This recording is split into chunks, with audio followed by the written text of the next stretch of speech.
together for Brett Weinstein, Sam Harris, and Jordan Peterson.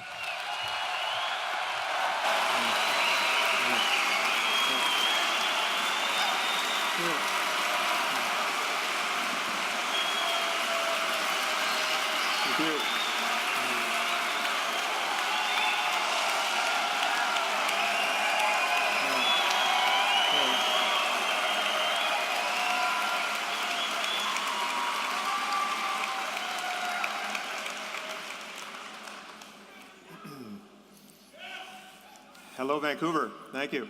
Hello. All right, so we have an interesting situation here. Obviously, this is part 2, and a few of you were here for what took place last night. We are going to find a way to catch you all up pretty quick on what took place. But before we do that, I thought it might make sense to talk to you about where we are in this discussion and why it matters. And it matters not just for those of us on stage, but it matters very much for you all in the audience.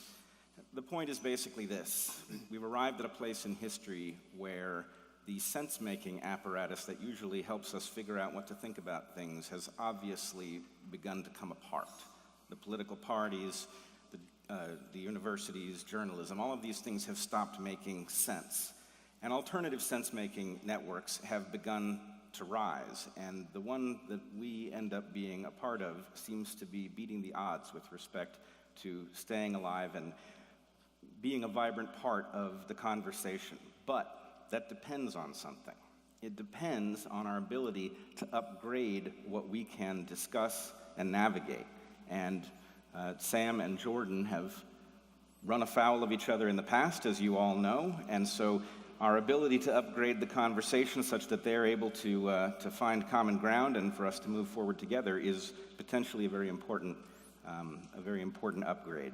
Now, that upgrade in the modern era includes you all, because our conversation and your conversations are all now linked through the internet. So, the ground rules for tonight involve you not filming what takes place on stage tonight. And the reason for that is because what takes place on stage tonight has consequences, and the freer that Sam and Jordan feel to use new tools, to try out positions that maybe they haven't explored before, the more likely we are to succeed. So please don't film. But that does not mean that we don't want you talking about what was discussed here tonight. In fact, we're very excited to see what you all make of this conversation and where it heads. So in an effort to get you up to speed on where we got yesterday, and I think the evidence is strong, we all felt, and the discussion online suggests that we actually accomplished quite a bit yesterday, that we made headway. In an effort to attempt to keep that momentum going, what we are going to do is we are going to have Sam and Jordan steelman each other's points from last night so that you can hear what that sounds like. Now,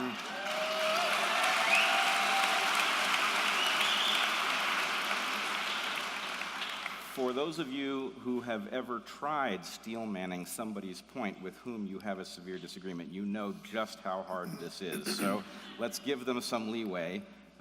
Sam, would you be willing to start? Sure. Yeah, thank you. Thank you.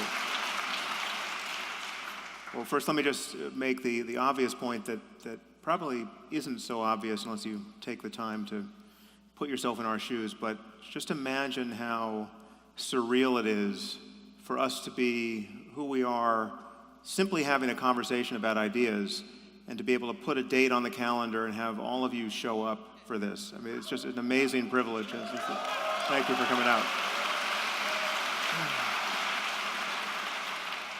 So here is what I think Jordan thinks I'm getting wrong. I think that was grammatically correct. Maybe there's another note in there, but clearly I don't understand how valuable stories are, how deep they go, the degree to which stories encode not only the wisdom of our ancestors, but quite possibly the wisdom born of the hard knocks of evolution of the species, right? So there's no telling how deep the significance of the information encoded in stories goes. And there's a class of stories that are religious stories, and they're religious for a reason, because they're dealing with the deepest questions in human life. They're questions about what constitutes a good life, what's worth living for, what's worth dying for. These are things that if each individual just thrust onto the stage of his own life, not knowing where he is and tasked with figuring out how to live all on his own, or even in a collection of others who are similarly unguided by ancient wisdom, this is not knowledge we can recapitulate for ourselves easily. And so we edit or ignore these ancient stories at our peril, at minimum at some considerable risk, because we don't know how much, we don't really know what baby is in the bathwater. And so we should have immense respect for these traditions. And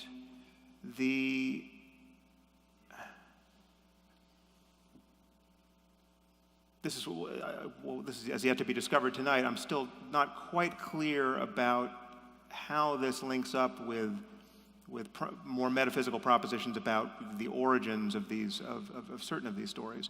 But at minimum, my criticism of religion, because it tends to focus on the most obvious case of a zero-sum contest between religious dogmatism and scientific open-ended discussion,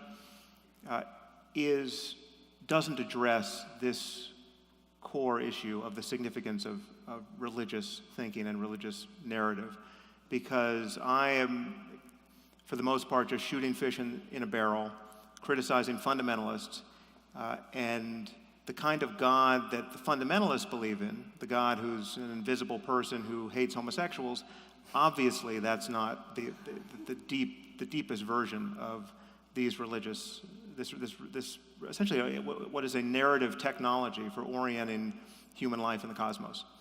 So maybe I'll leave it there, but that's, I think, what Jordan thinks.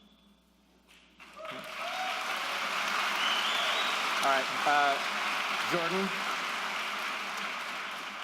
before you steelman Sam's point, how did you feel about his encapsulation of yours? Well, I'm convinced, man. Yeah. No, look, I mean, well, I got a couple of things to say about it. It's like, first of all, I think it was accurate, concise, fair. I also think that, this is a more technical note in some sense, is that if you ever want to think about something, that's exactly what you have to do, right? You want to take arguments that are against your perspective, and you want to make them as strong as you possibly can so that you can fortify your arguments against them. You don't want to make them weak, because that just makes you weak. And so, Sam and I are both scientists, and it really is the case that what scientists are trying to do, and I think what we're actually trying to do in this conversation genuinely, is to try to find out if there's something that we're thinking that's stupid. Because when I'm laying out the arguments that Sam just summarized so well, I've tried to generate a bunch of opposition to them in my own imagination, and the arguments I put forward are ones I can't undermine, but that doesn't mean they're right. It doesn't mean that at all. And so if someone comes along and this is certainly the case if you're a scientist who's worth his or her salt, if someone comes along and says, hey, look, you made a mistake in this fundamental proposition, it's like, yes, great, that means I can make progress towards a more solid theory of being. So, and that's what we're trying to do, and I do think it's working, and so I thought that was just fine, exactly dead on, and I hope I can do justice to your position as well. So, okay, so I'm going to summarize Sam's argument briefly, and then I'm going to tell him, let you guys know why he thinks what things I'm not taking into account. So, Sam believes that there are two fundamental dangers to psychological and social stability. Religious fundamentalism, essentially on the right, and moral relativism and nihilism on the left. And so the danger of the right-wing position is that it enables people to arbitrarily establish certain revealed axioms as indisputable truth, and then to tyrannize themselves and other people with the claims that those are divine revelations. And he sees that as part of the danger of religious fundamentalism, and maybe religious thinking in general, but also as something that characterizes secular totalitarian states that also has a religious aspect. So that's on the right. And then on the left, well, the problem with the moral relativism nihilism position is that it leaves us with no orientation, and it also flies in the face of common sense observations that there are ways to live that are bad and that there are ways to live that are good that people can generally agree on, and that statements about those general agreements about how to live can be considered factual. Now, and then the next part of Sam's argument is that we require a value system that allows us to escape these twin dangers. One stultifies us and the other leaves us hopeless, let's say. And that value system has to be grounded in something real. And the only thing that he can see that actually constitutes real in any provable sense, and there's a certain amount of historical and conceptual weight behind this claim, is the domain of empirical facts as they've been manifested in the sciences and technologies that have made us incredibly powerful and increasingly able to flourish in the world. And so we need to ground our value propositions in something that we've been able to determine has genuine solidity so that we can orient ourselves properly, so that we can make moral claims and that we can avoid these twin dangers. We can begin with some basic facts that we can identify, as I mentioned briefly, what constitutes a bad life: endless pain, suffering, anxiety, tremendous amount of negative emotion, short-term lifespan, all the things that no one would choose voluntarily for themselves if we would all agree that they were thinking in a healthy manner. And we can contrast that sort of domain of horror with the good life, which might involve, well, certainly freedom from privation and want and undue threat and anxiety and hope for the future and all of that, and that we can agree that those are poles, good, bad, and good, and that that's a factual claim. So Sam also claims that we can define the good life, this is an extension of it, with reference to flourishing and well-being, and that can actually be measured, and that we should and can inform the idea of flourishing and well-being with empirical data. Having said all that, he also leaves a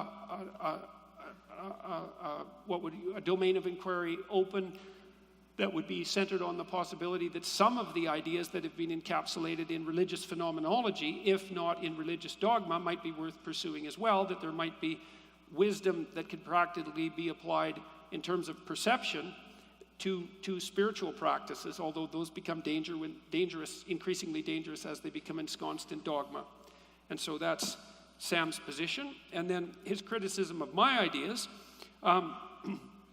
he would say that it's facts, not stories, that constitute the ground for the proper science of well-being, and that we don't need to be connected to stories, ancient stories in particular, to thrive. And the reason for that are that these ancient stories are pathological in certain details, especially in the specific claims they make, which look outrageous in some sense from a modern moral perspective. And he believes that it's hand-waving to ignore those specific topics with what would you call it, an optimistic overview of the entire context. That they're dangerously outdated now, if they ever were useful. That they're subject to too many potential interpretations for any modern usage to be reliably derived. And so he believes that attempts to interpret these stories, let's say, are rife with so many potential errors of bias and interpretation and subjectivity that all the interpretations in some sense are unreliable, and perhaps equally unreliable. That worse than that, not only are they unreliable, but they're dangerous insofar as the claims they lay out pose a threat to scientific and Enlightenment values, which are the true saviors of humanity, as evidenced by our progress, let's say, over the last 200 or 300 years, and that they're also susceptible to the totalitarian interpretation, which I described earlier, which confer upon the interpreter a sense of and then a claim to revealed truth. And so I would say that's Sam's argument and his criticisms of my position. So, okay, so you write my next book. I'll write yours. Yeah. So, Sam, how do you feel about that characterization of your position? Certainly close enough to get the conversation started. I mean, there's the grounding stuff we have yet to talk about, and I'm not as much a stickler for materialistic scientific empiricism as I heard implied there, but we can come to that. Well, so hold on. Yep. I think from the point of view of the audience, this is a good barometer of where we got to last night, and I think actually the gains are really impressive, which I have to say is spooking me because of something called regression to the mean. Now, if I catch either one of you regressing to the mean tonight, I will hunt you down and I will ridicule you on Twitter tomorrow. So you have been warned. Okay. All right, so do either one of you want to now talk about what was missing from the other characterization, or how do you want to move? I think we should touch this issue of metaphorical truth, because I think it still gets at the distance between us. Sure. Yep. And happily, this is your phrase that you have. I mean, you might want to. Do you want to prop up this phrase? Why not? Yeah. So the idea of metaphorical truth, which I think actually is the reconciliation between at least the points that you guys each started out with, is the idea that there are concepts which are literally false, that we can falsify in a scientific, rational sense, but that if you behave as if they were true, you come out ahead of where you were if you behave according to the fact that they are false. And so to call these things simply false is an error. In effect, the universe has left them true in some sense other than a purely literal one. And so religions would then, according to actually what you heard from both Sam and Jordan, religions would fall into this class of things. These are encapsulations of stories and prescriptions that if you follow them, irrespective of whether they literally describe the universe, you end up with certain advantages that you may not know why they are there, but nonetheless you are ahead of your you're ahead of your position if you were to navigate just simply on your perceptions. So Right. that's the concept. Yeah, so I think there's a good analogy that you and I stumbled onto after we did a podcast together. You had an analogy about a porcupine that could shoot its quills, which many people balked at, but a listener gave us a better one, which was the idea that anyone who's worked with guns at all must have heard this admonishment to treat every gun as if it is loaded, right? And you actually, last night when I alleged that you believed in God, you corrected me. You said, no, you live as if God exists, right? And so this seems like there's a connection here. So if I had a gun here that I wanted to show Brett, if I know anything about guns, I'm going to make damn sure that it's unloaded, right? I'm going to pull back the slide, I'm going to drop the magazine, pull back the slide, check the chamber, and do this in a redundant fashion that really looks like I'm suffering from obsessive compulsive disorder. I mean, it is truly redundant. And then I'll hand it to Brett, and if Brett knows anything about guns, he will do the same thing, having just seen me do it. And if he hands it back to me, again, I will do the same thing, even though there may be no ammunition around, right? So it really is crazy at the level of our explicit knowledge of the situation, and yet absolutely necessary to do. And it's not merely, it runs very deep. I mean, that whole time you're careful not to point the barrel of the gun at anything you would be afraid to shoot. And when people fail to live this way around guns, they, with some unnerving frequency, actually shoot themselves or people close to them by accident. So it is really the only proper hedge against just the odds of being in proximity to loaded weapons.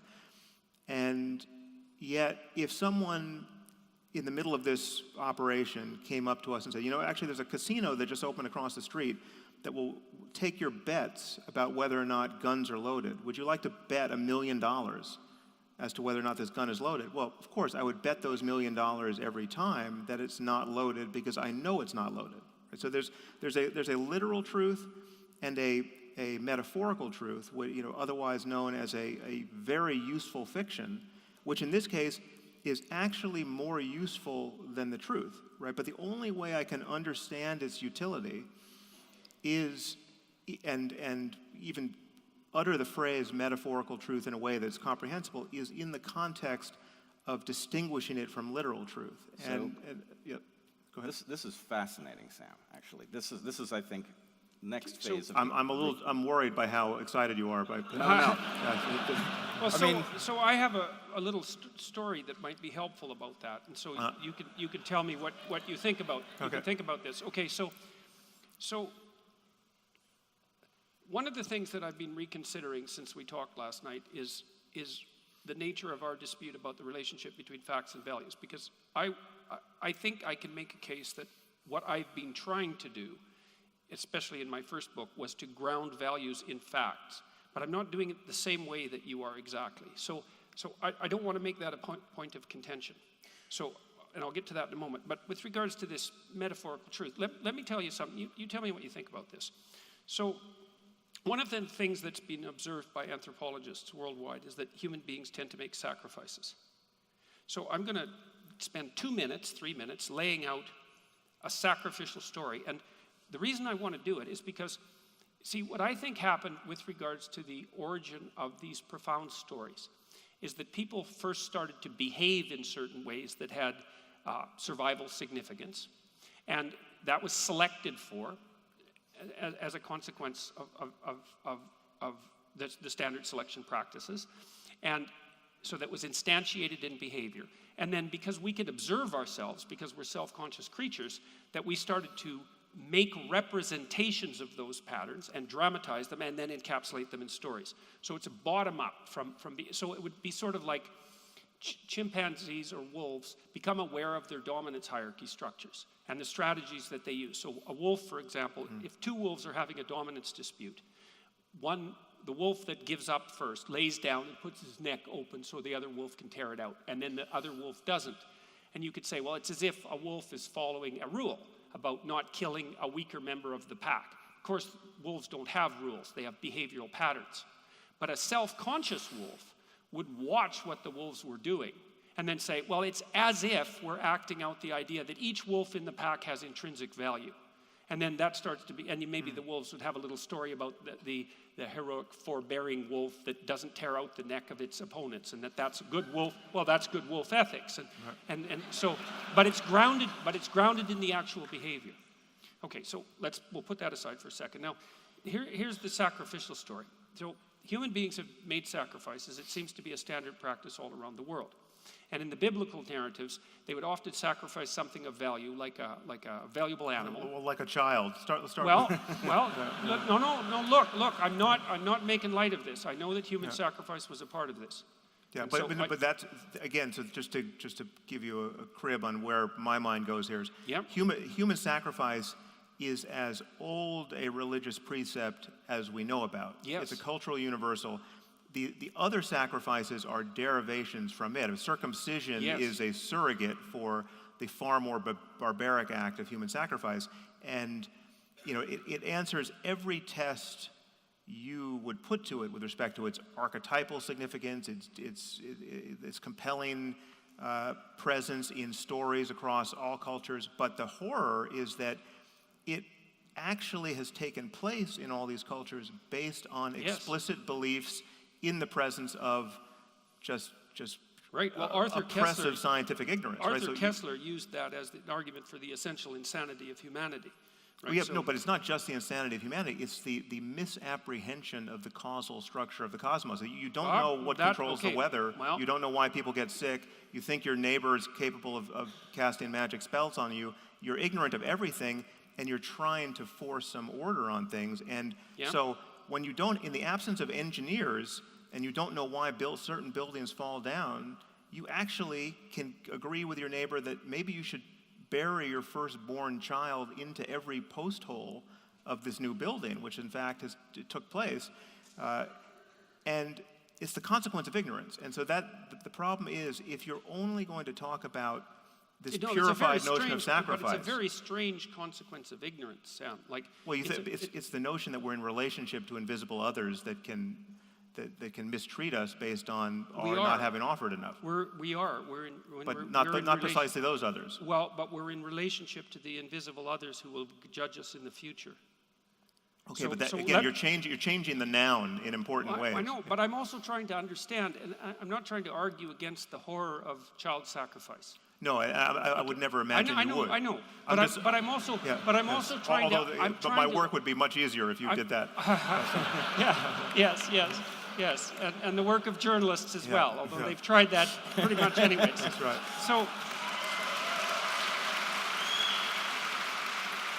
Right, that would even be worse than enforced monogamy, hypothetically. No doubt. Yes. So, okay, so see, let's say that I'm trying to give the devil his due, and I'm trying to understand from an evolutionary perspective, like a cognitive behavioral evolutionary perspective, let's say, why that particular set of ideas would emerge, and in many places, perhaps autonomously, or once having emerged would spread like wildfire. It's like, because I'm not willing to only attribute it to ignorance. Now, we could attribute it to ignorance, no problem, man. But there's more going on there because it is a human universal. And like there's all sorts of things that happen in nature as a consequence of biological and evolutionary processes that don't work out well for our current state of moral intuition, let's say. Yes. Okay, so one of the things, because I've been thinking about this sacrificial motif for a very long time, and trying to figure out, well, what the hell's the idea here exactly? And so here's one way of thinking about it. If you give up something of value now, you can gain something of more value in the future. Okay, so let's think about that idea for a minute. So the first thing is, that's a hell of an idea. Yeah, that's delayed gratification. Yeah, delayed gratification. That's right. That's the discovery of the future as well. And so you might say, well, the notion of sacrifice is exactly the same thing as the discovery of the future. If we give up something we really value now, we can make a pact with the structure of existence itself such that better things will happen to us in the future.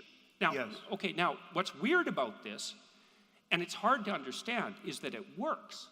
So when I talk to my students, for example, and I say, what did your parents sacrifice to send you to university? Many of them are children of first-generation immigrants. And so, like, man, they're on that story in a second, right? They know all sorts of things that their parents sacrificed. And they're delaying gratification in the present for a radically delayed return in the future. Now, you think, animals, generally speaking, they might act out the idea of delayed gratification as a consequence of running out their instincts, but they don't conceptualize it. It's not obvious that animals give up something they value right now in order to thrive in the future. There's an old story about how to catch a monkey, right? So you put a jar up with rocks in it, and you put little candies, and it's a narrow-necked jar. You put little candies on top of the rocks. You put a few candies in front of the jar. Then the monkey comes along and picks up the candies, puts his hand in the jar, grabs the candies, and can't get it out. Yeah, I still don't know if this actually works on monkeys or if it's just a great story. Well, I don't know. I don't know either. And I've heard various claims. But the point is, you can go pick up the monkey. He won't let go of the candies. Now, perhaps he would. But the issue is that it's not obvious that animals will forego an immediate gratification for a future gratification. Now, I don't think that's right, actually. And I actually want to hold. Well, the question is, will they do it consciously? They might act it out. They act it out. That's not the issue. It's very hard to know if it's conscious because they won't respond to the questionnaires. But I know. And obviously, the line between acting it out and starting to consciously represent it is a tenuous one. But what looks to me like what happened is that after we observed that people who were capable of delaying gratification sacrificed things that they valued in order to obtain a future goal, and it worked, that we started to codify that as a representation and then started to act it out. And so the story, and you'd say, well, that produced strange variants, but there's a reason for that too, as far as I can say. So imagine this. Imagine that there's a rule of thumb. Sacrificing what you find valuable now will ensure certain benefits in the future. Well, then the question becomes, how good could those future benefits be? And so that might be heavenly, let's say, in the archetypal extreme. And what's the ultimate sacrifice that you have to perform? And then I would say, well, the child sacrifice fits into that category.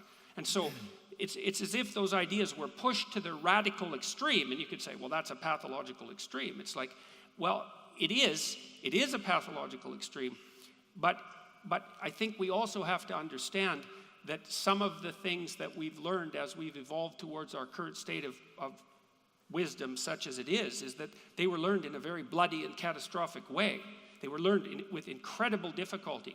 And delay of gratification was certainly one of those, because it's a hell of a thing to learn when you're in conditions of privation. Okay, yeah, I think that the issue here for me is that you don't need a conception of, you don't need any kind of positive gloss on human sacrifice as a meme or as an archetype in order to form a coherent picture of the future that can motivate you. So delayed gratification is fully separable from a notion that it might ever be rational or good to sacrifice a child as an offering to an invisible other that doesn't But exist. how do you know it's separable? Because that's the developmental history. As you said, the So sacrifices even if came first. I think it is in fact historically separable, but let's just say it's not. Let's just say it's a matter of our origins.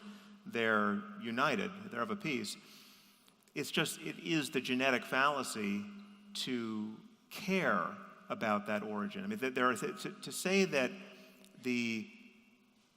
that is the only path forward toward a notion of the future, given where we've come from, or that it's somehow necessary to venerate now, or that it's good that we took that path. But we do venerate the idea of sacrifice now. But I would say that But what's happened I is would that say it's we do it to the detriment of our moral intuitions in the religious context. So, for instance, I think that the notion that Christianity is actually a cult of human sacrifice. Christianity is not a religion that repudiates human sacrifice. Christianity is a religion that says, actually, no, human sacrifice is necessary, and there was only one that, in fact, was necessary and effective, and that's the sacrifice of Jesus. And I think that is, when you dig into the details, not only a morally uninteresting vision of our circumstance and how we can be redeemed, it's morally abhorrent, right? So I think there's better versions online. Let me ask you a question about that. So, in the moral landscape, you lay out this pathway. There's the bad life, and there's the good life, right? And you described what they were, and the bad life is a variation of hellish circumstances, and the good life is a variant of hypothetically the life that we would like to lead.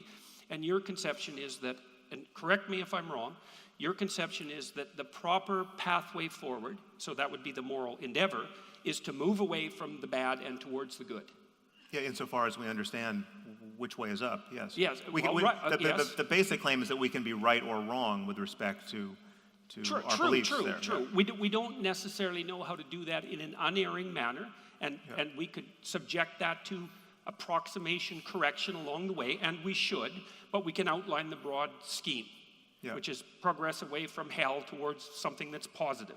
Yes. Yes. Okay, so I would say that there's an implicit claim in that you should sacrifice everything in you that isn't serving that to that. And I would say that that's essentially the same claim that's made in Christianity.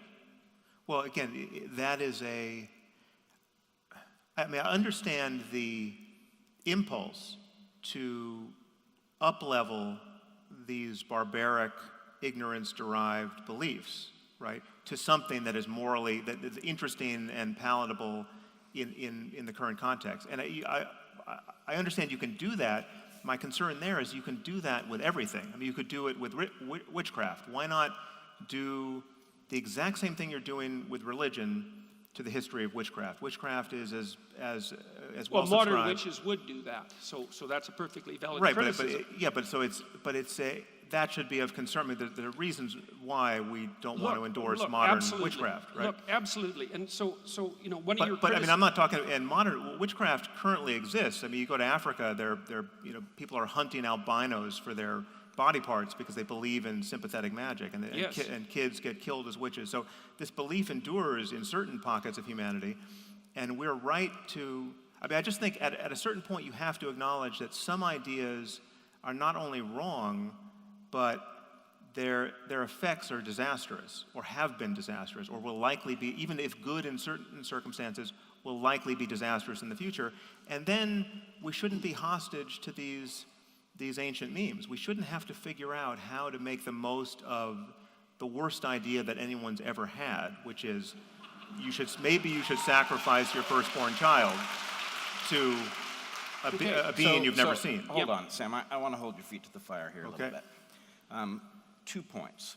One, interesting observation. When you presented the example, so on your podcast I had argued that believing that porcupines can throw their quills might protect you from a porcupine that might wheel around even though porcupines can't throw their quills. Your listener sent the better example, which was all guns are loaded. When you presented it, you didn't say all guns are loaded. Well, You said treat all guns as if they are loaded, which is, I think, the same reflex that you have faced with any metaphorical truth, which is that it can always be unpacked. But actually, that's the way Jordan talks about believing in God as well. Right, and actually, so this is, but then if we take something like, you say, all right, sacrifice of children is abhorrent. Let's say it is. And then you say, well, Christianity hasn't foregone the sacrifice of children. In fact, it's described one child who is sacrificed for everybody else. But arguably, that's an upgrade of some metaphorical truth that frees those who are adhering to this tradition from ever considering sacrificing a child. And what it does is it provides a motivational structure that may, in fact, have very positive outgrowths, though not literal, the idea that someone would have sacrificed their own child for the benefit of everybody else not to have to. That idea might engender a large amount of good work that would result, as Jordan is pointing out. Let me just concede that the hardest case for me, I mean, which I did up top, just in defining, after you define metaphorical truth, and I use the gun example, there's certainly cases where the useful fiction is more useful than the truth. I would grant that, but I think those cases are few and far between. But handling guns is one of them.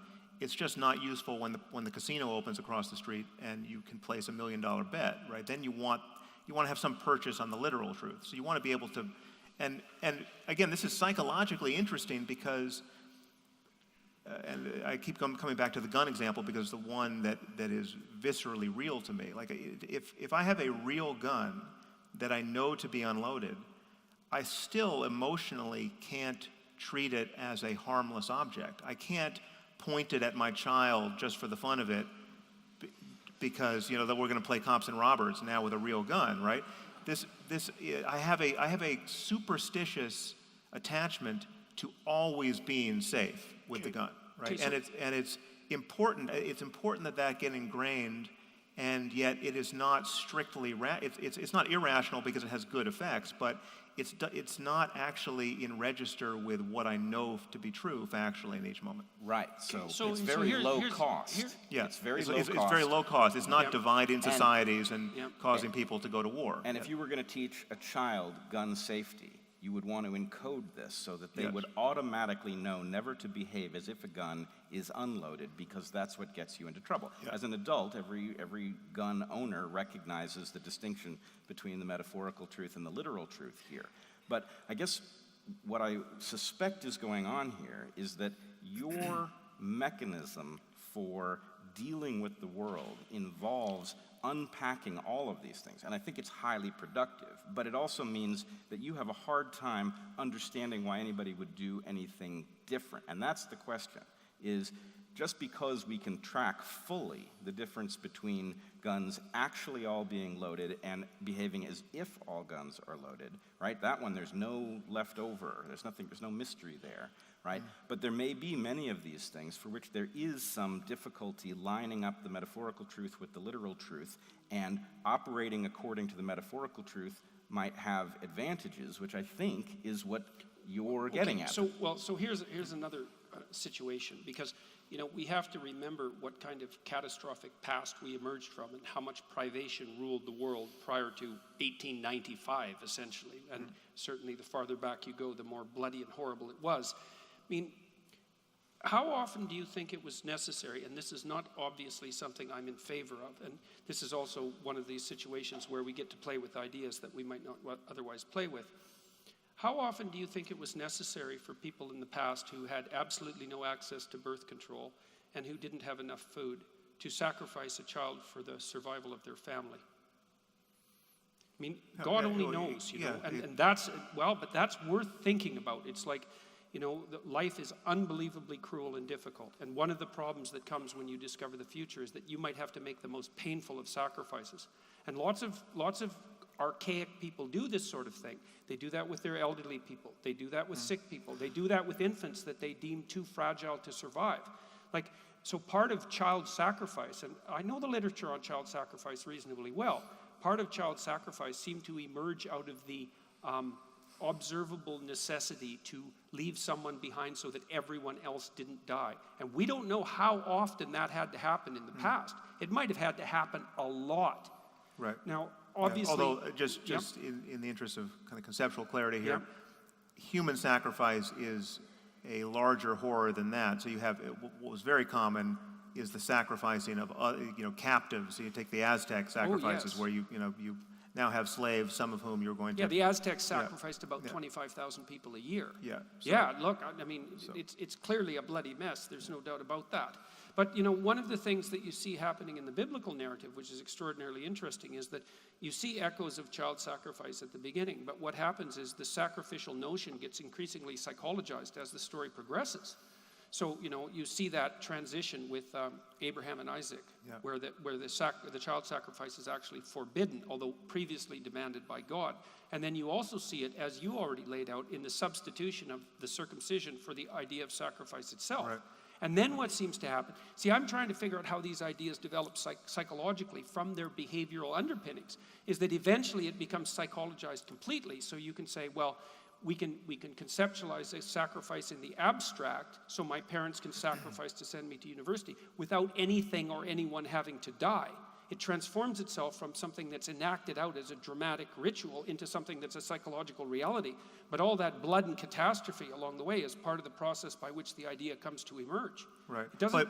So what is the connection of all of this? Because, yes, so there is this history, and I would argue we are busily trying to outgrow much of it, if not most of it, whether it's evolutionary history or just the cultural history. We might be trying to transmute it so that it becomes... We can maintain, as you've suggested we do, we can maintain what's useful in the tradition and throw out everything that's pathological. Yeah, but we're constantly discovering a lack of fit between both what we perceive in ourselves as biological imperatives and the cultural legacies of just what mommy and daddy taught me was true, right? Which we have now every reason to believe might not be true.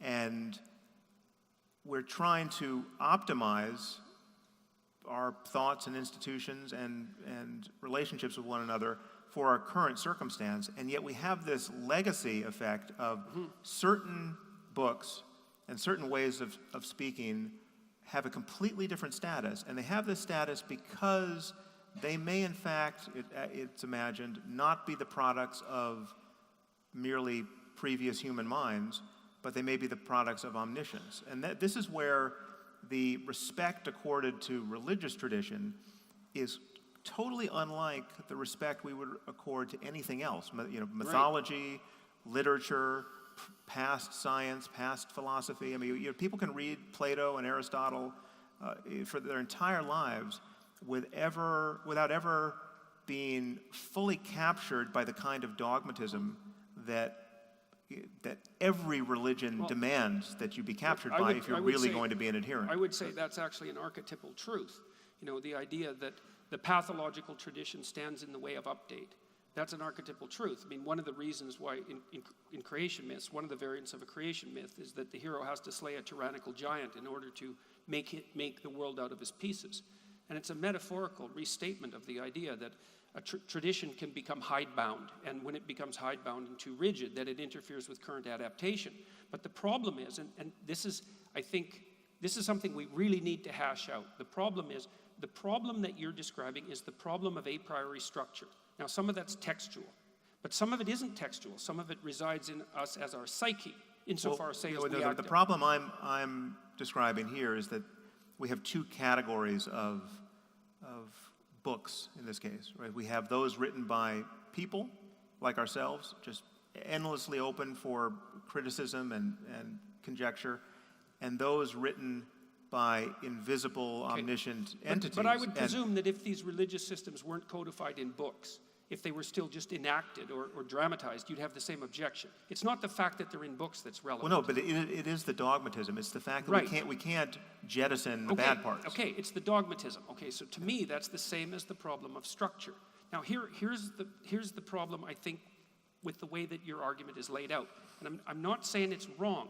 It seems to me that this is a place where it needs to be developed, because I see that the attempt that you make to derive the world of value from the world of facts as as justifiable given what it is that you're attempting to do, which in principle is to make the world a better place. But there's a massive gap in there. It's like, how do you do it? Because the objection that you place on my reasoning, let's say, which is, well, the problem with these texts is that there's an infinite number of interpretations, and which of them how can you determine which of those is canonically correct, is exactly and precisely the same criticism that can be levied against your attempt to extract a world of value from the domain of facts. It's the same problem. Well, it's not an infinite number of interpretations in either case, but I allow it's for... It's close enough to infinite so that... Well, it might be, I mean, that's why the moral landscape for me is a landscape of peaks and valleys. And so, I'm totally open to the possibility, in fact, certainty, that there are different ways for similar minds, and certainly different ways for different minds, to be constellated so that they have equivalent but irreconcilable peaks on the landscape. So there's a lot of well-being over here, and there's a lot of well-being over here, and there's a valley in between. And so it's a kind of moral relativism. It's kind of like, this is great and this is great, but these are irreconcilable, right? Well, I'd like to see that made more concrete, and I need to know how that fits in with your conception, because one of the claims that you make in the moral landscape is that the distinction between the bad life and the good life is not only...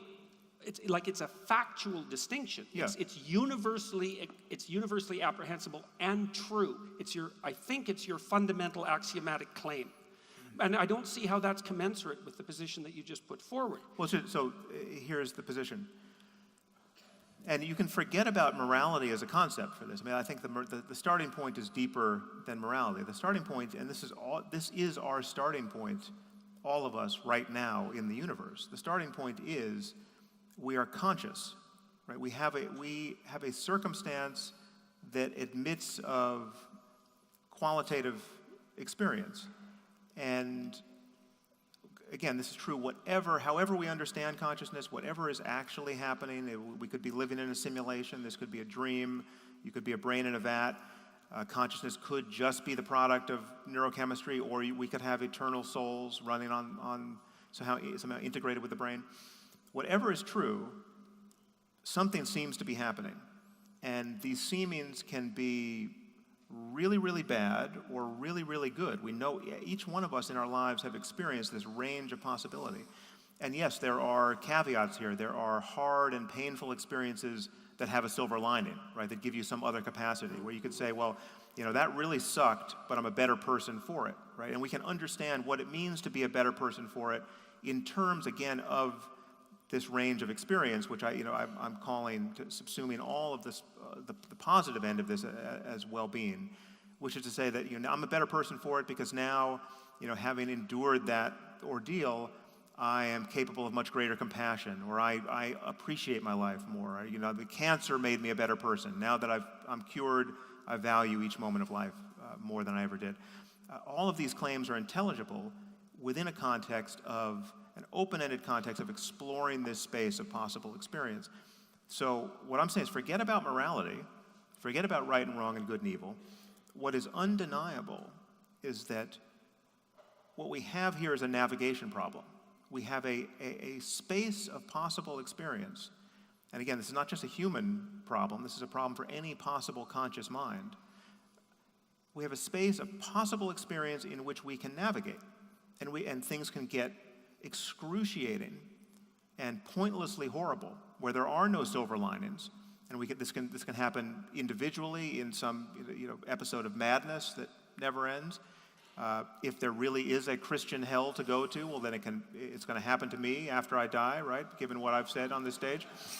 And so it matters who's right. Obviously, if I knew that an eternity of fiery torment awaited somebody who didn't make the right noises about one faith or another, well, then it would only be rational to make those right noises, right? So it's my bet. I'm placing a bet on certain pictures of reality being wrong, but the reality is we're navigating in this space, and morality and ethics are the terms we use for how we think about our behavior affecting one another's experience. So if you're in a moral solitude, if you're on a desert island, or if you're alone in the universe, morality is not the issue you need to worry about, but well-being still is an ever-present issue. It's possible to suffer, and it's possible to experience bliss and perhaps something beyond that. And the horizon in both directions is something we'll never fully explore very likely. I mean, we don't know how good things can get,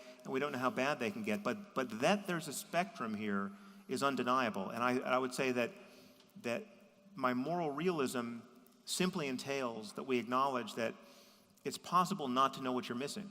It's possible to be living in a way where you are less happy than you could be and not to know why, right? And just not have the wisdom to make the changes.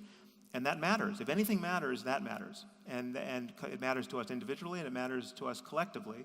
And that mattering subsumes everything we can intelligibly want in this domain of value.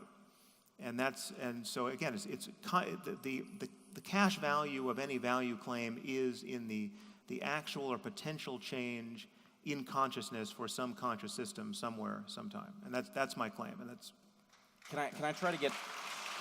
I would like you each to clarify something. So it sounds to me, Sam, like you are hypothesizing that a rationalist approach will always beat a traditional metaphorical approach with respect to the generation of well-being. Well, not always, but there's so many obvious downsides to the traditional sectarian dogmatic approach that we should want to get out of the religion business as fast as possible. Okay, but as fast as possible, but do you mean that it has always been true that we should always have gotten away from it as fast as possible, or do you mean now we should get away from it as fast as possible, but there's a point somewhere in the past where it might have been true that actually the best, the richest path to well-being might have been encoded metaphorically? Oh, yeah, that's certainly possible. And in fact, you might even say it was likely based on the fact that we have all of these systems still around. Right? Okay. So we still have the systems around in part because we still think in metaphor, and we actually can't help it because half of our brain is oriented towards metaphor. But can I get you to clarify something now? Yes. Okay. So you have argued, and you've actually quite surprised me by doing so, you've argued that the dogmatism is a bug and not a feature. You've argued... No, it's a bug and a feature. Okay, it's a bug and a feature. Good. So, yes. But what I thought I heard you say was that the resistance to update was a problem, that effectively it was an obstacle. Yeah, so is lack of resistance to update. Right, okay, There's good. problems everywhere, man. Well, there's a tension. Okay. There is a tension. There's a tension. There's a terrible tension. Okay. Right, well, look at it this way. Look at it this way. Most new ideas are stupid and dangerous. Yeah. But most old ideas are as well. I mean, but some of them are vital, right? And so we're screwed both ways. It's like, well, if we stay locked in our current mode of apprehension, all hell's going to break loose. If we generate a whole bunch of new solutions, most of them are going to be wrong and we're going to die. And so what we need to do is, it's a Darwinian claim in some sense, is that despite the fact that most new ideas are stupid and dangerous, a subset of them are so vital that if we don't incorporate them, we're all going to perish. That's the bloody existential condition. And so now, and part of the issue here, and I think that this is, the problem is that, let's take the dogma idea. Okay, so there's the dogma incorporated in the books, but I'm going to throw away the books because the dogma was there before the books. And then the question is, where was the dogma? And the answer was, the dogma was in the cultural practices, and in the agreement that people made with regards to those cultural practices, but it was also part and parcel of the intrapsychic structure that enables us to perceive the world as such. Now, the problem is, and I think this is the central place where we need to flesh out these ideas, is that you cannot view the world without an a priori structure. And that a priori structure has a dogmatic element. And so you can't just say, well, let's get rid of the dogma, because you can't perceive the world without a structure. It has an uninspected element. I mean, so if you're talking about just perceiving the world, yes, we have perceptual structure that allows for us to perceive the world, and we know that there are failure states, right? So we know, for instance, that we've evolved to perceive, in visual space, based on a literally neurological expectation that light sources will be from above, right? And so we know that we can produce visual illusions based on gaming that expectation, right? But that's not the same thing as a dogma subscribed to by some subset of humanity that is antithetical to another dogma subscribed to by another set of humanity that has nothing to do with underlying biology. That's something that's changeable. It's not so obvious. No, but it's changeable in real time based on just conversations like this. Like, we could have, I get emails from people who can point to the paragraph where they lost their faith, right? Where in reading Richard Dawkins or hearing a debate between me and some theologian, where it's just a collision against rationality, which is so useful in every other context, suddenly proves its utility in this context where they think, well, okay, clearly I know the Muslims are wrong about the status of the Quran. Let me take that spirit of criticism in the internal space of my own culture, and what moves? Well, a dogmatic attachment to Christianity has to move by that same standard. Well, and it's possible to do that, and that's not a matter of getting into the brain and changing your perceptual apparatus that has. Well, the distinction between different levels of what would you call it? Structure-related processing in the brain and the relationship to the underlying biology isn't clear. And it isn't clear when that's biological and when it isn't. So, your comments about our a priori perceptual structures notwithstanding, there's no clear line between what constitutes an instantiated, accurate biological perception and something that shades more into a cultural presupposition. So it's a gray area. Now, here, let me ask you a question. So this is one of the things I've been thinking about. So this is designed to point out the I'm not making the claim that the idea that we should ground values in facts is wrong. I'm not going to make that claim, although I think it's way more complicated than we've opened up so far. But I would say is, I think relatively easily demonstrate a situation in which you cannot find the value from the facts. So let's say you own an antique. Okay, it's valuable. And you think, I'm going to take this antique apart and I'm going to find out where the value is. Good luck, man. Well, it's not valuable in that sense. Wait a second. So we need to know, so that's right, it's not valuable in that sense, because the value of the antique is a social agreement about its position in a hierarchy. It has nothing to do with the material substrate of the antique. Well, sure. Yeah, but not, you can't, it's not just sure. It's that you've made the claim already that you can derive values from facts. It's like, then what are you willing to accept as a fact? These are facts about, again, so there are facts about, the facts exist in intersubjective space, right? So if I tell you, well, this glass, this isn't just an ordinary glass, I know it looks just like that one, but this is the glass that Elton John drank from in his last concert here, yeah, right? Right. So, what do you want to pay me for it, right? Right. It could be that, you're just the biggest Elton John fan ever, and it's worth quite a lot to you. Now it's a kind of evident, it's not value intrinsic to the glass, but right. it is a. Where's the value located? Well, it's a measure in the change this provokes in your experience, right? Just the idea. I mean, we value ideas as much as anything else, and that's hence the mad work done by religion, right? I mean, because these aren't facts on the ground. These are ideas that rule people's lives. I mean, people spend their whole life afraid of hell. Okay, right? It seems to me that it's easier in some sense, rather than to relate the value of that. And I love the Elton John's glass example. I was going to use Elvis Presley's guitar. It's here. I will tell it to you. It's like, where in the guitar is the fact that it's Elvis Presley's guitar? Well, it's nowhere in the guitar. Well, what is it in? Where is it then? And the answer is, it's in the dominance hierarchy of values that's been socially constructed around the guitar. It's located in interpersonal space. And that location, so value is located in interpersonal space. And if you want to say, well, that's also a fact, it's like, okay, but we're starting to stretch it's a fact the about the beliefs and desires and conscious states of all the people involved. Okay, right? well, that's the only place where it exists. That's the only place where the idea of Elvis's guitar can show up. Okay, well, I'm trying to figure out then, you see, because what seems to me to be happening, at least in part, is that we can stretch the domain of what constitutes a fact so that the domain of facts starts to incorporate the domain of values. But we do that with doing some damage to the domain of facts. No, well, not hang on. Don't just say no. This is really.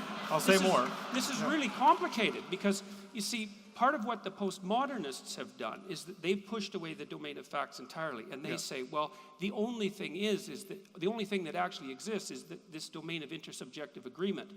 And they, Well, you and I are on the same page with respect to postmodernism. right, but you have to give the devil his due as well. They pointed out something, and what they pointed out is that it's not so easy to localize the structure that attributes to facts their value. It's not a simple thing. Now, wait. Yes.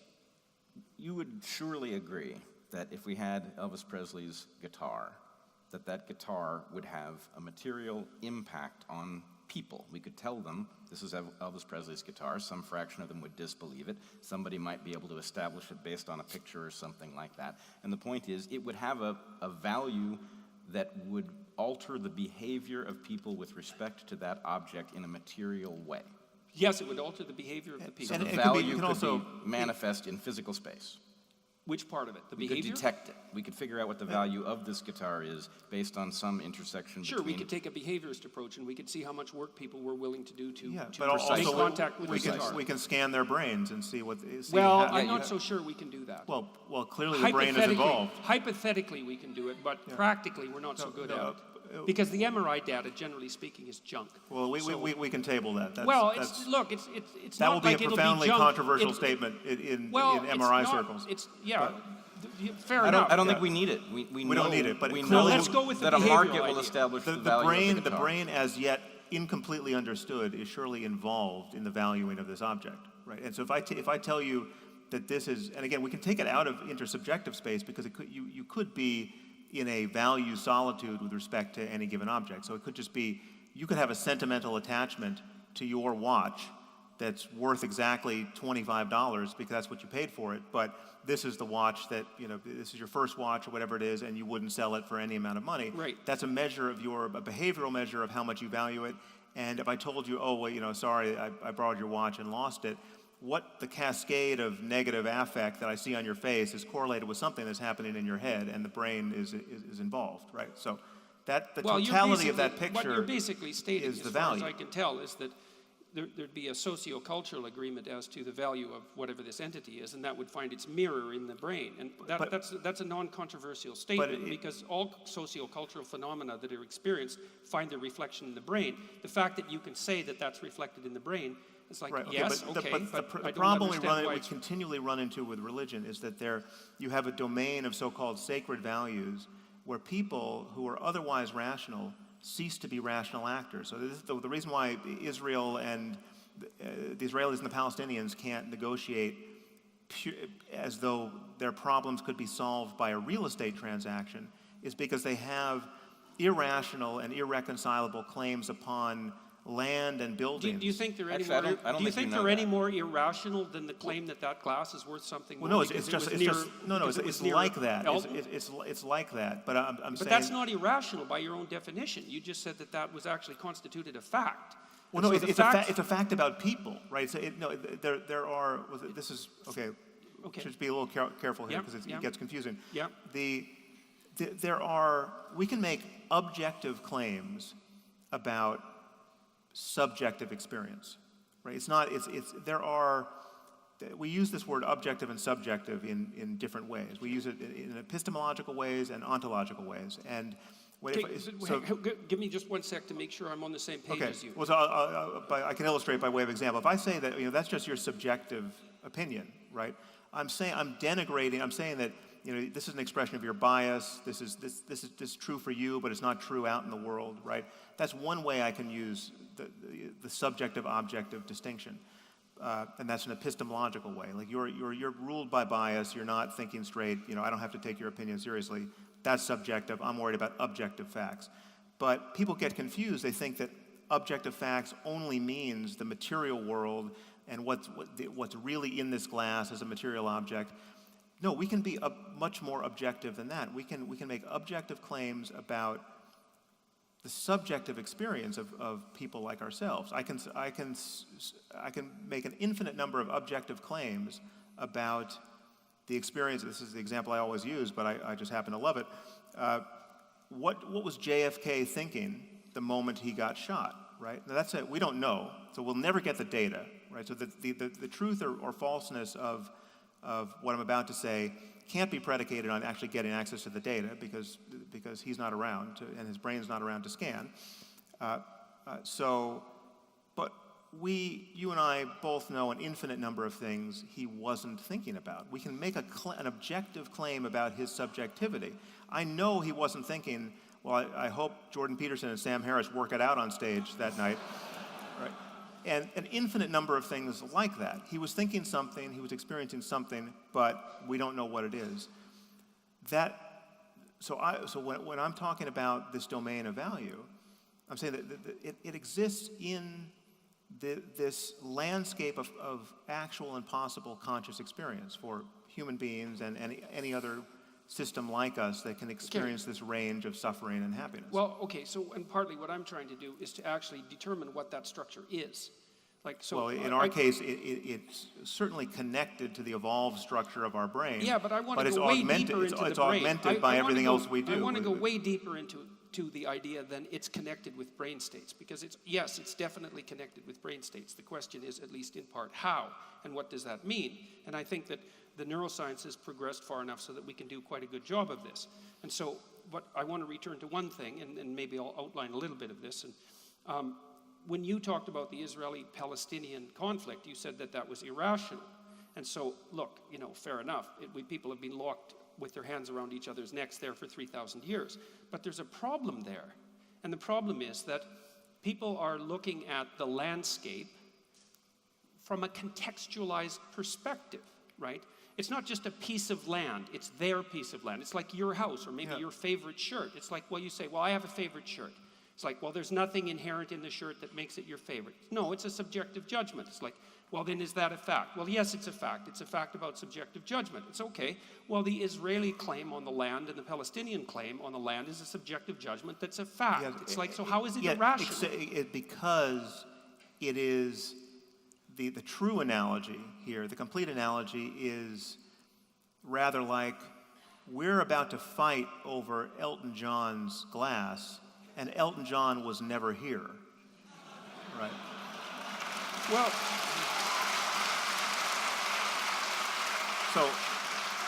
so I'm not saying, so it clearly still matters to us. In our misapprehension of our situation, we still really care, and these are objectively true claims about the level at which we value things. And hence the impasse. Well, but it matters I think that's counterproductive dismissive. Like you could say, well, it's really not. When you look at the specific claims, it's really not. Look, you took the contextual interpretation to its absolute extreme. You said, well, there's multiple reasons why different people who occupy the same piece of land are going to feel about it in different ways. Sure. Okay, and most of those reasons are amenable to some kind of rational compromise. Well, there's studies on this. I mean, there's studies done by people who I disagree with. When you say the word rational in that context, you're using it as a black box that contains the concept, proper way of thinking about it. It's like it's not so obvious in most situations what the rational approach is. Well, otherwise, life would be very, I have very an obvious simple. one. I have an obvious one here, and that's that whatever the Christians and the Muslims and the Jews think they're getting from their attachment to their dogmatic and irreconcilable religious worldviews can be gotten just as well by a deeper understanding of our universal and non-culturally bound capacity for ethical experience, spiritual experience, community building, and we can touch that space. What's that grounded in? We can touch that space without. Fine. It's almost like the status quo is. It's almost like you're content to live in a world, or at least you're content not to judge too harshly a world where fans of rival soccer teams or baseball teams regularly kill one another over their fandom, right? Like what if that were the status quo? It's like it's been this way for thousands of years. There must be a reason for it. Look, people really like sports. I'm not trying to justify the Israeli-Palestinian conflict. No, but I'm saying that we shouldn't be too quick to judge the sanctity of their differences of opinion. Okay, but wait a minute, Sam. There, you made a claim. Your claim was that if the Christians and the Jews and the Muslims would just stop their stupidity and adopt this universal ethic, then everything would be okay. It's like, right. Okay, what's the basis for the universal ethic? Like, that's such... That's a you have this no one's universal going. ethic. It's No like, one's what is going in it? search of that. The truth is, I mean, that's an interesting problem for philosophers and for scientists. That's not actually where the rubber meets the road for people living their lives well. I mean, this is analogous to me. Sure like it is. It's associated in your book with the difference between the bad and the good life. I really care about all of this, and my job as a philosopher, as a moral philosopher in that case, is to make the best case I can for these ideas. But the truth is, I mean, it is analogous to when you get into a debate with a Christian fundamentalist in the States. Very often, this person will pretend to care about cosmology or evolution as though it's the most important thing in the world, as though you can't get out of bed in the morning and figure out how to treat your friends and family well unless you figure out what happened before the Big Bang, right? No one really lives their lives that way, and yet we have convinced ourselves that this is a sensible way of talking about the conflict between religion and science. So hold on. I think you have arrived at the core of your conflict right here, and I actually hear you both loud and clear. Your point is that if the people faced with the question were to, start with a fresh sheet of paper, look at the Middle East, they could arrive at a compromise that they as individuals might find put them way ahead and is more profitable than the situation that they are continually finding themselves in. Yeah. And that might be the case. On the other hand, the reason that they don't is that historically those who have been outcompeted by those who haven't.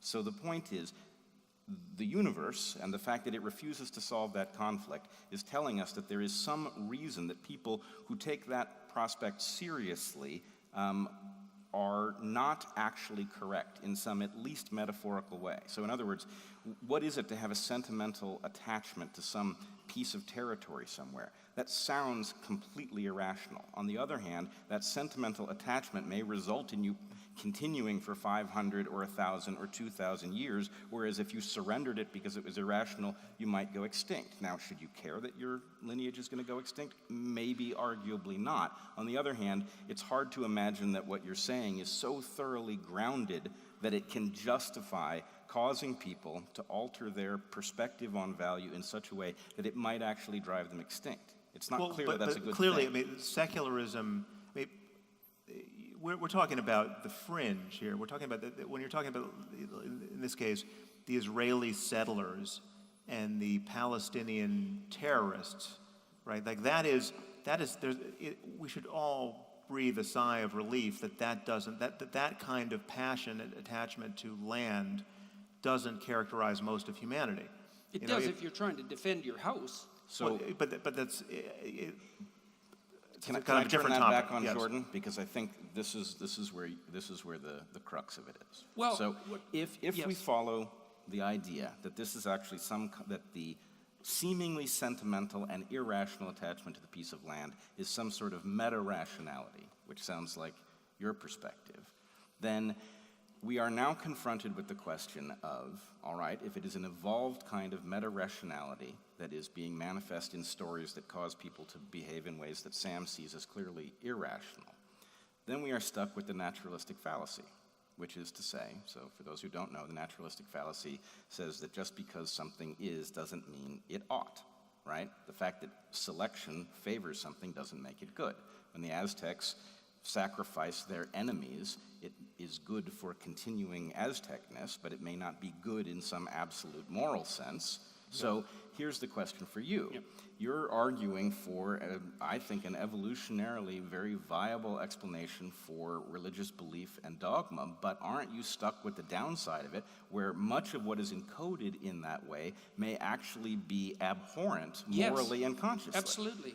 Okay, so No doubt about it. what do we do about Well, that? this is exactly Do you have why. a sorting algorithm? Yes. What is I'm it? trying to get to it. Okay. Okay, so this is actually why I asked Sam this question. It wasn't an attack. It's like, okay, so look, people have these belief systems, Christian, Muslim, Jew, we'll say for that, and you're saying abandon those, let's say, and move towards this transcendent rationality. It's like, okay, two problems. It's not so easy to abandon a belief system because you end up in the morally relativist nihilist pit and that's a problem. One doesn't have to, and Well, many people don't. people tend to, and so it's a Well, no, very I mean, major problem. It's just not, I mean, No, they don't have to. Look, wait. Sam, That's an empirical right. claim that we'd have to find out whether that's true, well, but there's a lot of evidence against that. Yeah, well, there's plenty of evidence for it too, but it's beside the point to some degree, because that isn't something that I want to quibble about. Perhaps there are transitional paths, and sometimes people find a collapse of their faith actually freeing. It's certainly the case that many of the people who are happy about what you're doing have found exactly that in what you've been saying, and more power to you. And so I'm not willing to dispute that. But what you said was, okay, here's these belief systems that are ancient and complex, and we can step outside of them, and there's this transcendent rationality that we could all aspire to that would solve the problems. It's like, okay, what is it? Well, what is it exactly? It is, at a minimum, to value all of the variables that conspire to make the one life we know we have Okay, you worth can't living. value all those variables. Well, no, we're doing it right. We do it every day in how we organize No, we ourselves don't, in because society. we apply an a priori framework to the variables to reduce them to a tiny subset that we can manage. And it's the nature of that a priori framework that we haven't been able to have a discussion about. We have an a priori framework that narrows our perception to almost nothing. It's built into us. It's partly socially constructed.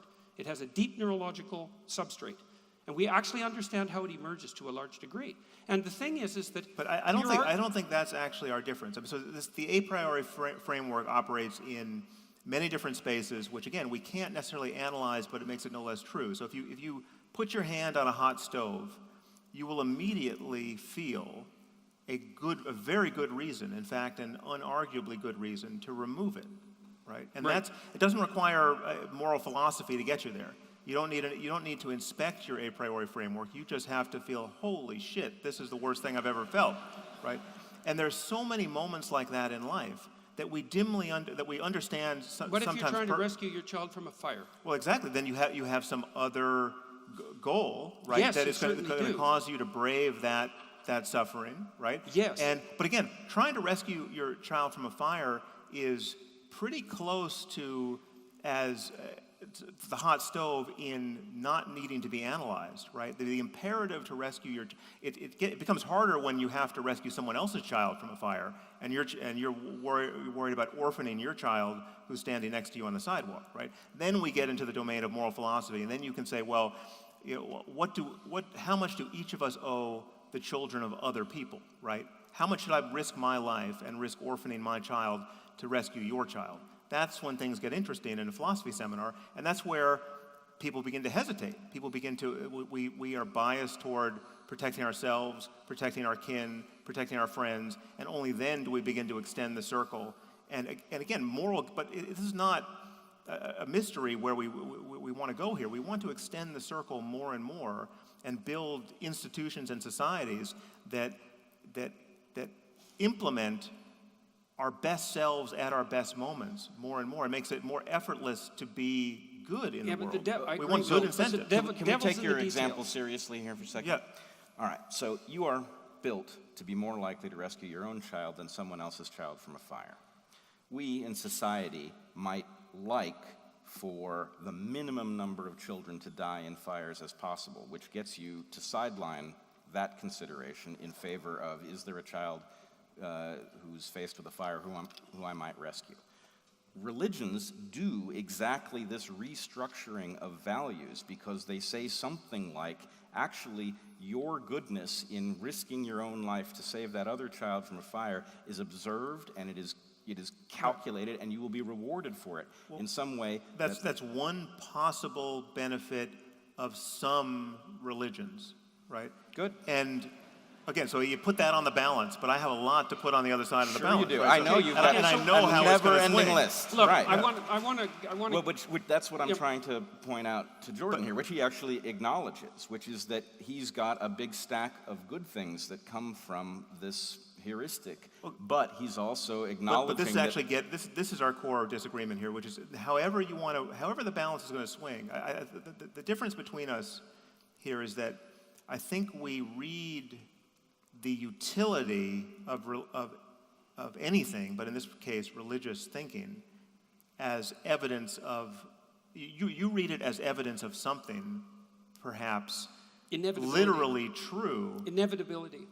Depends on what you mean by literal. Yeah, so and I view that as a kind of version of either the genetic or naturalistic fallacy, that it's just like, whether it's useful now here for us, it doesn't argue that it's the best way of getting those good things. I mean, my argument here is that religion gives people bad reasons to be good where good reasons are available. Okay, right? so and that's a problem, right? Right. And because good reasons scale better than bad reasons. And I think we can even if you take the case where religion is clearly useful in a life-saving, utterly benign way, in virtually all of those cases, I think I can get you there by some other way without the downside, or if not, that's just one of those cases where, yes, the fiction was more useful than any possible truth. How do you distinguish a religious system from an a priori perceptual structure? Well, if you can convert to it or away from it in a single conversation, I would say if it doesn't go very deep. Well, you're only, I would say that for much of that, you're only converting at a very superficial level. Well, no. You're converting at the level of conscious apprehension, and most of your cognition is done through unconscious processing. Well, so it's superficial. It's just a fact about us that most of people's religious attachment is born of having it drummed into them by their parents. Right? But the truth is... no, their parents and their parents' parents and their parents' yes, parents' exactly. parents. But if we did the same thing with Batman and Spider-Man, it would have the same effect. Right? Like if you relentlessly told children, right? I mean, I've got two little girls who are dressed up like Batgirl right now. They love Batgirl. There's nothing. I don't have to do anything to make them more enthusiastic about superheroes apart from just showing them the pictures of superheroes, right? If I told them, in addition to look how fun this is to dress up like Batgirl, in addition, you're going to burn in hell for eternity if you lose your emotional attachment to Batgirl, even for a minute, right? Well, then it's going to be Batgirl for the rest of their lives. Especially if the entire culture is doing likewise. And again, this is... Well, as Brett pointed out already, a bad tool is better than no tool at all. And if Batgirl is the closest approximation to a divine figure that you can conjure up, it beats the hell out of none at all. And if Batgirl didn't partake of certain archetypal structures, no one would give a damn about Batgirl. Okay, I'm going to... Spider-Man and Batman I'm going to spare play you... play a role in the culture. All right. Because, yes. look, Hold it's on. not accidental. It's not accidental that superhero stories have a structure. And to say that, well, Batman and Spider-Man are obvious fictions and we could use them as moral exemplars, which we do. You're taking the wrong end. You're taking the wrong end of this. I'm not minimizing the power of stories. Right? I'm saying we can understand their power without recourse to believing things we shouldn't believe now in the 21st century. I still need an answer to the question about what it is that's this transcendental rational structure without an a priori dogma, because I don't see it. Well, it's not. Well, again, we touched on this a little bit last night in that I freely admitted that in every domain of human inquiry, no matter how, the most hard-headed, so mathematics, logic, physics, at some point we have to pull ourselves up by our bootstraps. At some point we make a move that is not self-justifying and is not justified by any other move that's more rudimentary.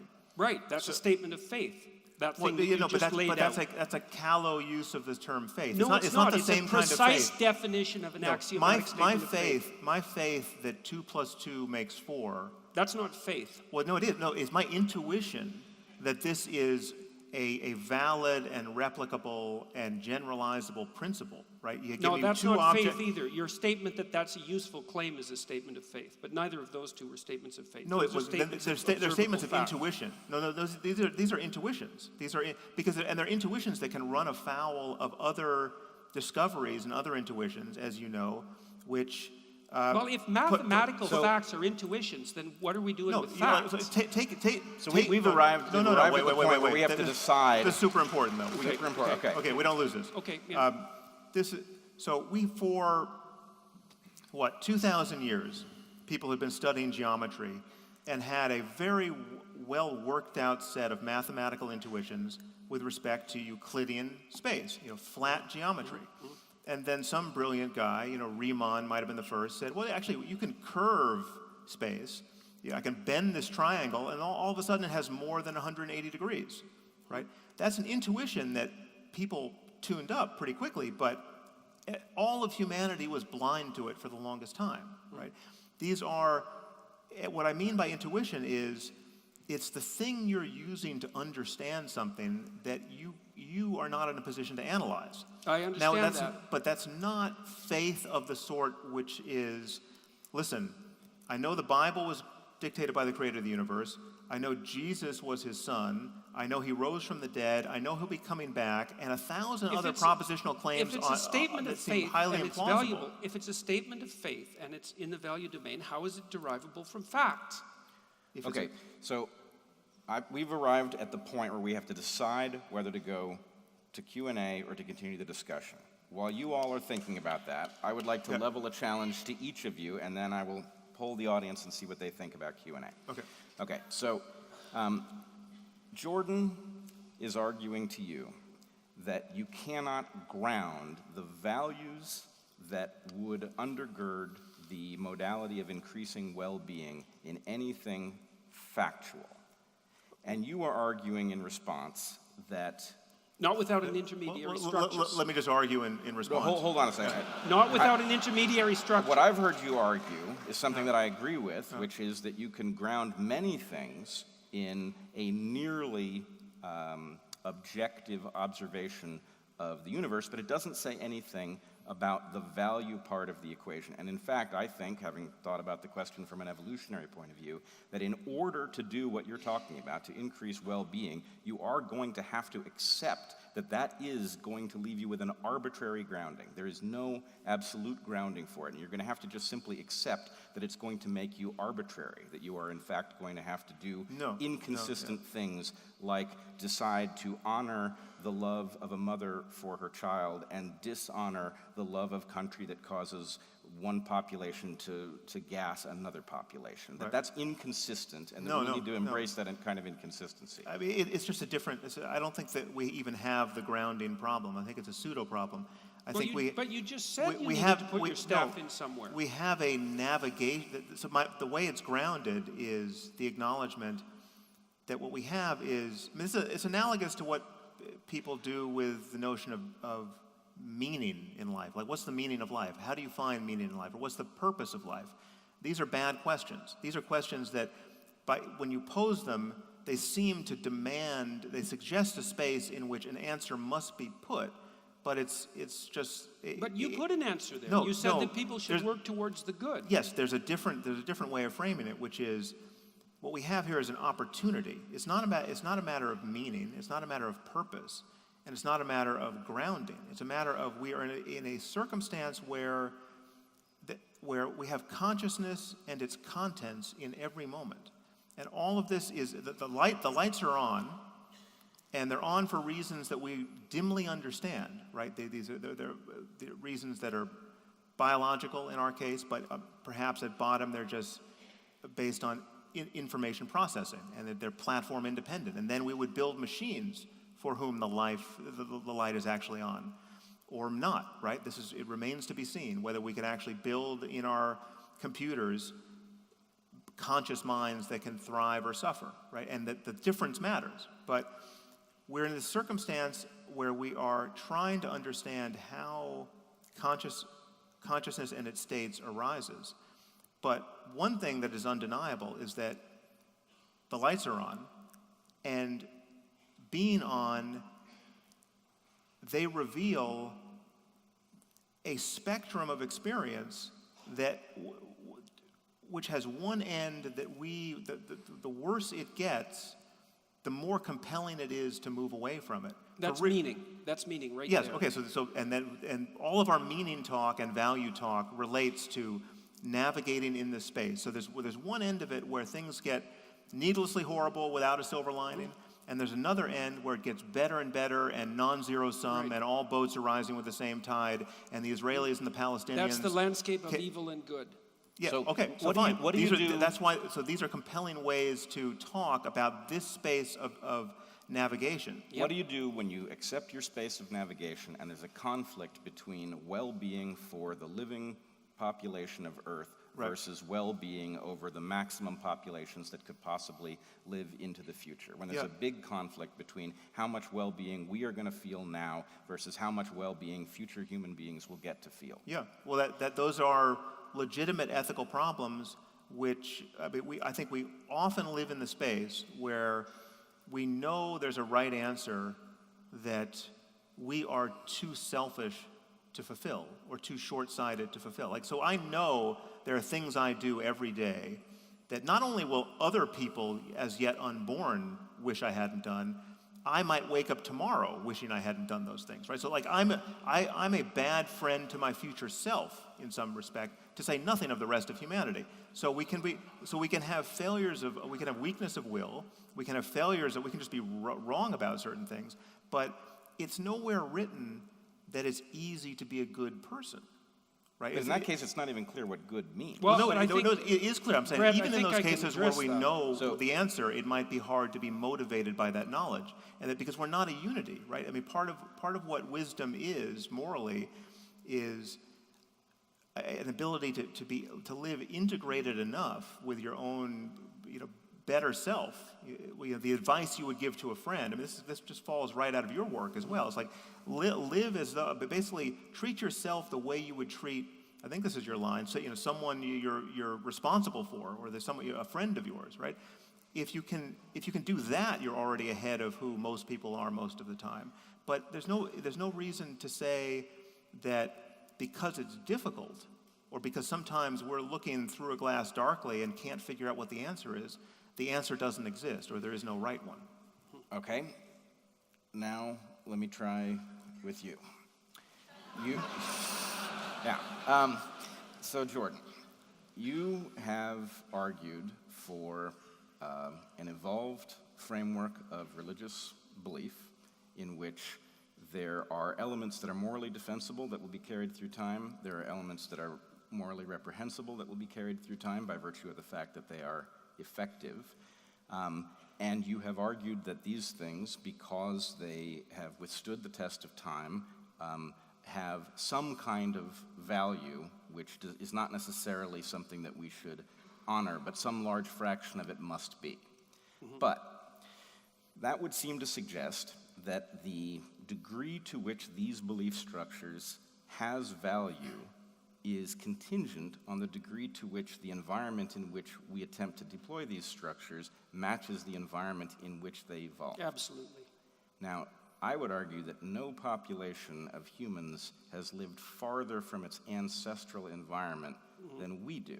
Yeah, I think that's a fallacy. You think so? Yeah. Because well, it is and it isn't. And look, I think that's an absolutely valid point.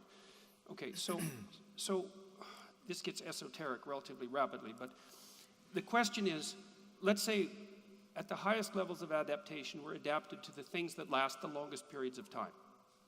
Okay, those are the most permanent things. Now the question is, what are those most permanent things?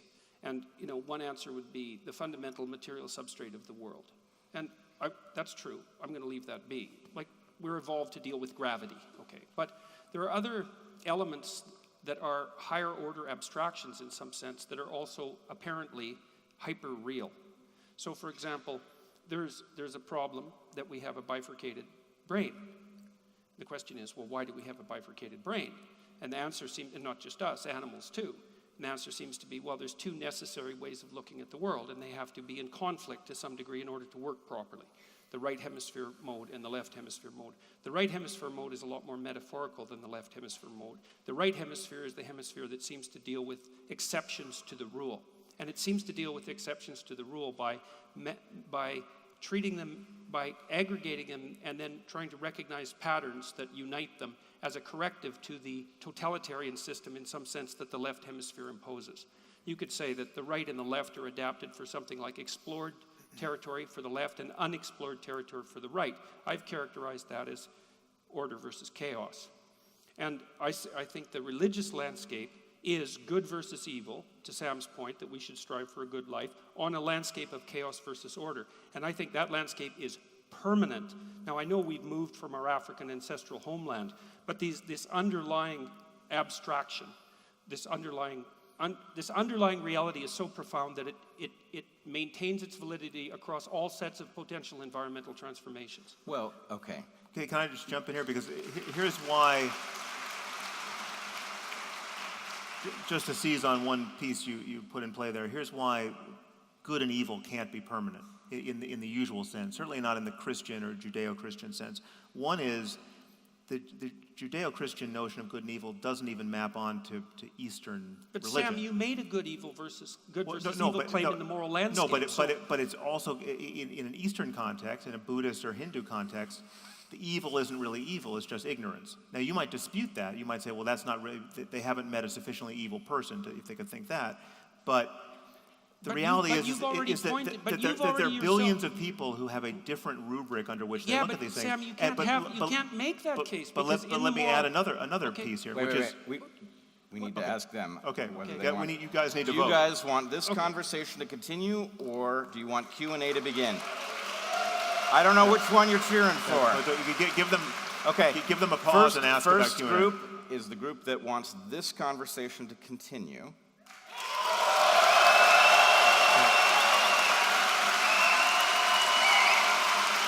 All right. Okay. Well, and now the group that would prefer Q&A. Okay. Well, it was the former. What's disturbing is that many of the same people were clapping. And that proves what Jordan was just saying about the two hemispheres of the human brain. Metaphorical beliefs, so look, I mean, it seems to me, and again, correct me if I'm wrong, is that you made an absolute moral claim in the moral landscape, and that's what grounds your argument. Okay, the absolute moral Let's claim just take this evil piece, because it'll be interesting if it's not totally on point. Okay. The reason why evil is susceptible to total deflation is, if you agree with me, evil is a category of human misbehavior, human intention, that we don't understand significantly at the level of the brain. But if we did understand it totally at the level of the brain, then every evil person we had in the dock at trial would be just like Charles Whitman with his brain tumor after he shot up everyone at the University of Texas, right? So, like, he's the prototypically evil mass murderer, but he's complaining about this change that overcame his personality, and he thinks it would be a good idea that if after the cops kill me, you autopsy my brain, because I don't know why I'm doing any of this, right? And lo and behold, he had a glioblastoma pressing on his amygdala, and all of a sudden it made sense of his behavior in a way that a full understanding of psychopathy or every other variant of human evil would make sense of it in a way that would be deflationary ethically. Okay. And then you would look at someone like Saddam Hussein, or the worst evil person you could imagine, and you would say, well, he's actually unlucky. There but for the grace of biology go I. Because if I had that brain, if I had those genes, if I had those influences that gave me those synapses, I would be just like him. Now, if you think there's some other element that gives us free will, and now then you and I are disagreeing, then that's a factual claim that's at variance with mine. But if we are just on some level malfunctioning biological systems when we're being evil, then a complete understanding of evil would cancel that category. Can you define evil so we know what you're talking about? Well, take just the worst people who have sadistically victimized the most people, and those are the evilest people we can name. So wait a second. So when you say, I think this is actually really important, because I think actual evil of that kind is pretty darn rare, and there's a lot of badness that emerges from a kind of the most troubling rationality. thing are all the good people doing evil because they're ruled by bad ideas. I mean, that I think is more consequential than actual evil people. We introduced a whole set of other things here in the last little round about free will and evil. But I just want to make it clear why I went there. So you were saying this is I forgot the word you used, inevitable or ineluctable, or it's permanent. The implication is that this category is permanent, and I'm saying that I don't think evil in that sense is a permanent category for us. It awaits more information and insight. Okay, we're going to distinguish for a minute good versus evil and good versus bad, just for the sake of conceptual clarity. In the moral landscape, you make a fundamental axiomatic claim. looks like a moral claim. Maybe it's a claim of fact. And the claim is there are bad lives and good lives. Sure. And the claim you make is that that's universally true. Well, it's true for the requisite Buddhist, mind. Buddhist, Hindu, Christian, doesn't matter. Okay, but evil. So yes, I'm not telling you that you should purge the word evil from your vocabulary. I use the word all the time, and I think it's useful. It's a motivating word. I'm just saying that we can understand this continuum of good and bad, or positive and negative, in ways that don't use certainly don't use the Judeo-Christian framework for valuing these things. Because if you take the Buddhist framework and map it onto this continuum, you don't get good and evil. You get essentially wisdom and ignorance. Evil is ignorance of all the well-being you and others would experience if you behaved another way. Right? That's the Buddha's game, or even within Hinduism. And again, this connects to your love of stories. You take the Hindu text, the Ramayana, which is just a foundation. It's doing the work that the Bible is doing for Jews and Christians. That the worst guy in the Ramayana, the 10-headed demon Ravana, the prototypically evil person, is at bottom really not a bad guy. He's a great sage who is just in a bad mood, essentially. Right? I mean, he was obscured by ignorance. And so it is in the Buddhist canon. The Buddha meets a serial killer who is wearing a garland of human fingers around his neck, named Angulimala, but he was just one conversation away from being fully enlightened, right? I mean, he was like, it's a different picture of possibility. I'm not saying one is right or wrong. Let's be agnostic about that. I'm challenging your claim that there's something so prescient and useful and durable about the Judeo-Christian framework. I wasn't making that claim. We're stuck with it for all time. I wasn't making that claim. I was making the claim that in the moral landscape, you laid out a distinction between the bad life and the good life. Forget about good and evil. The bad life and the good life, hell and heaven, the bad life and the good life, and that distinction was not only factual but universal. And so, since you made that axiomatic, given the right mind. So we could imagine a mind. I mean, this is an example. Okay, universal in a right mind. But we could create circumstances that seem perverse to us that we would recoil from. You could create a universe of perfectly matched sadists and masochists, say, right? So you have the people who are real sadists, who in our world would be terrible actors, but in their world, they're surrounded by people who want to be mistreated. Now, again, if you're a real sadist, you never mistreat a masochist when he asks you to. Okay, well, these are... Granted. I'm not... Sorry, I'm not sure the human categories even exist. Couldn't resist. But undoubtedly we could create something like an artificial intelligence that could be paired this way, and that would be weird. But in my framework, it is a conceivable space of equivalent well-being, and it's not matched at all to our space, right? But if in fact we could inspect the conscious minds of all parties participating in that, it is not obviously absurd, in my view, to say that they are just as happy as we are in this conversation. In fact, some moments in this conversation, I would say that they might be happier. No, it's been good. It's been good. So let me ask you a question here about well-being, because this is something I've wanted to ask you about, but we never seem to get to. Okay. So you think that we should maximize well-being, and that's part of your proposition, which I don't entirely disagree with, by the way, that we should ground our value structures in facts. But there's a black box problem there, like I think the black box problem about the a priori structure that we use to extract the facts of the world out. And the black box problem is, if we could measure well-being, it's like, yeah, that's a big problem, Sam. Like, we have measures of well-being, and they're terrible.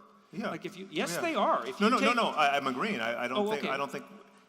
But it's not a problem for my thesis. We don't have measures for anything we care about, really. Yeah, but I mean, if your thesis is that if we had the measures of well-being that were appropriate, we could use them in a positive way, and the response is, but we don't have those measures, it's like, then what do we do? Oh, no, we have measures. I mean, this conversation is a measure.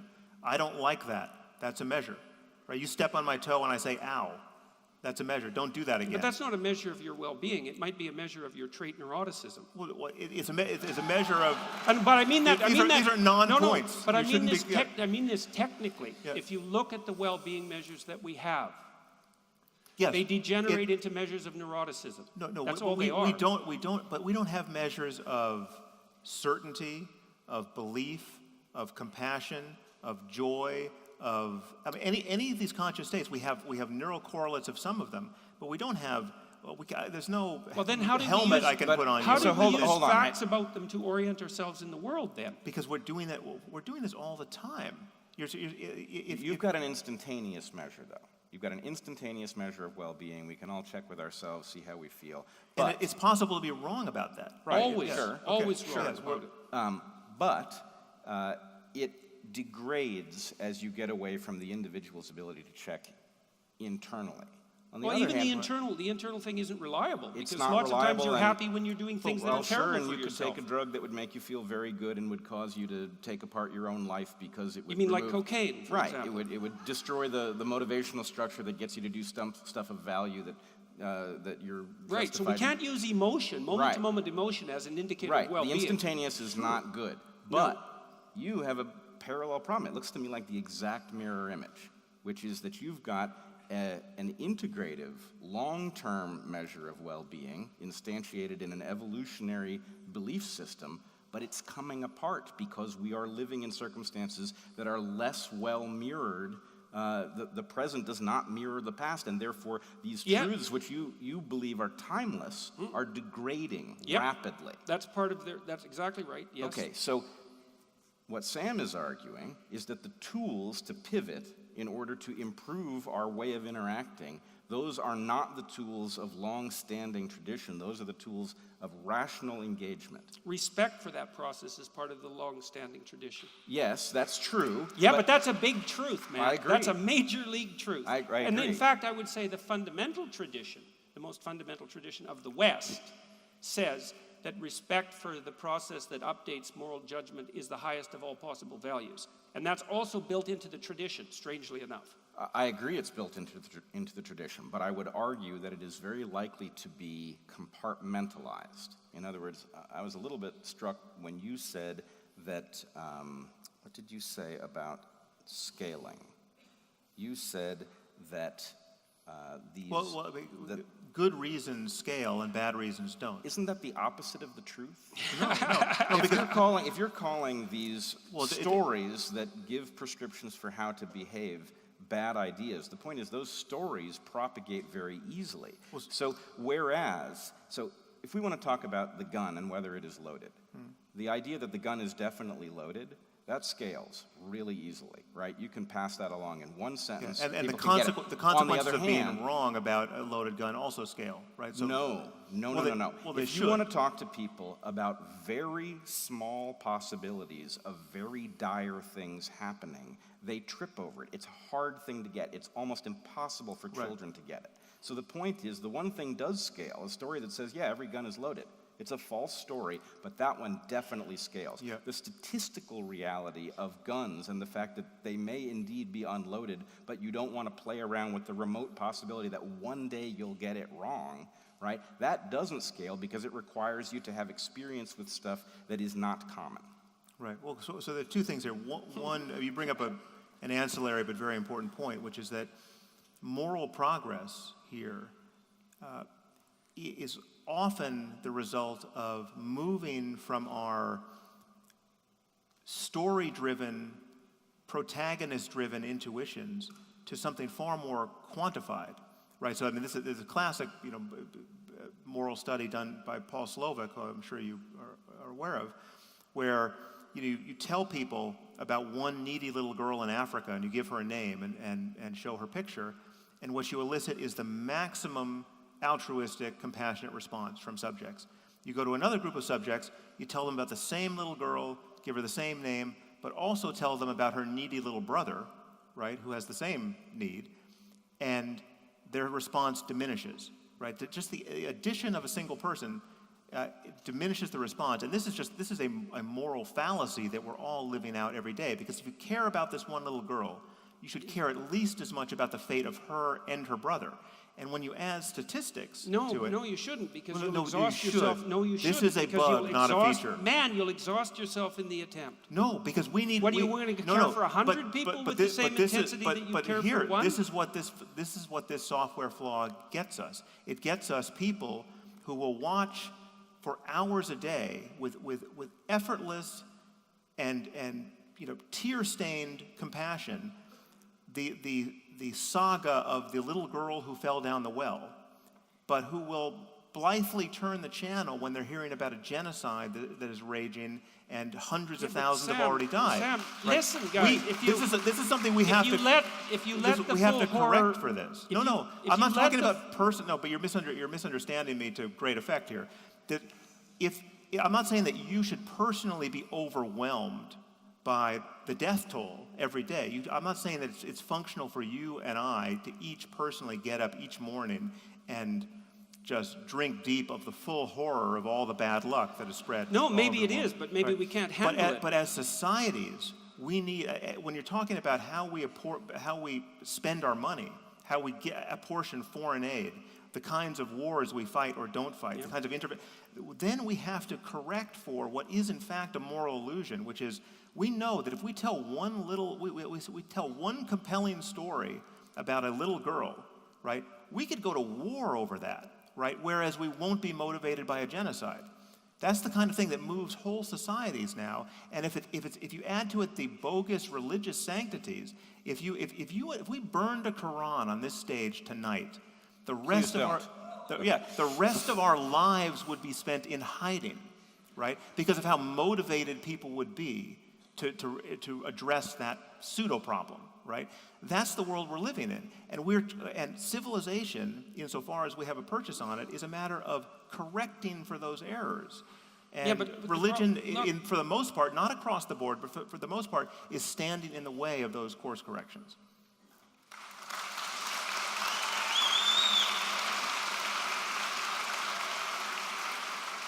Well, okay, there is a tremendous amount to unpack in that. I mean, and like in some sense a surprising amount. It's like, well, we're wired to feel intense empathy for individuals who are close to us, and we can be told stories in a manner that makes that system manifest itself. And everyone and their dog thinks that that's a wonderful thing, and we call that empathy, right? And empathy has a narrow domain of utility, as it turns out, because maybe if you were all who you should be, you'd be weeping constantly for the catastrophic fate of sentient beings on the earth, but you can't handle it, you know what I mean? It's that you can barely handle your own suffering, and maybe you can handle a bit of the suffering of your family, and more power to you if you could rectify that, and if you were better human beings, maybe you could expand that outwards. But the fact that our empathy doesn't scale up to the level of genocide with the same intensity that we treat instances of individual suffering isn't an indication that we're irrational. It's just an indication that we're limited. Well, now, it's actually not right. That's not true.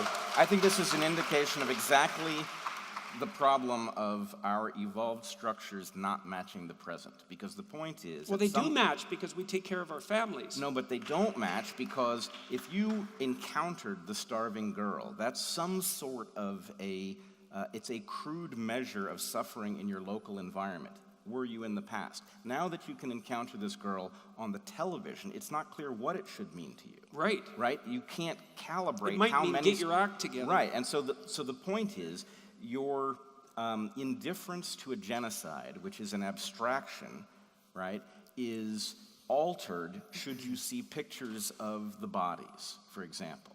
You shouldn't actually feel differently about the genocide in the abstract case versus the case that you're looking at the bodies. And the fact that we have access to photorealistic representations of these things is... No, but it's worse than that. This is why it's actually irrational, because I can show you the case where you care at level 10 about the little girl named Leela, and you care at level 8 about the little girl named Leela and her brother named Janti, right? And you care at level 4 if I've added a few more kids, but the little girl named Leela, who you ostensibly care about, is there in each one of these, right? So it is your irrational. resources are diminished as no, a but consequence you of have the multiplication of the suffering. You have $10 to give away every month to help struggling humanity, and you tell me you'll give 10 to Leela this month, and then I catch you in another moment, and I say, well, it's Leela and her brother, so it's like, if you only can give 10,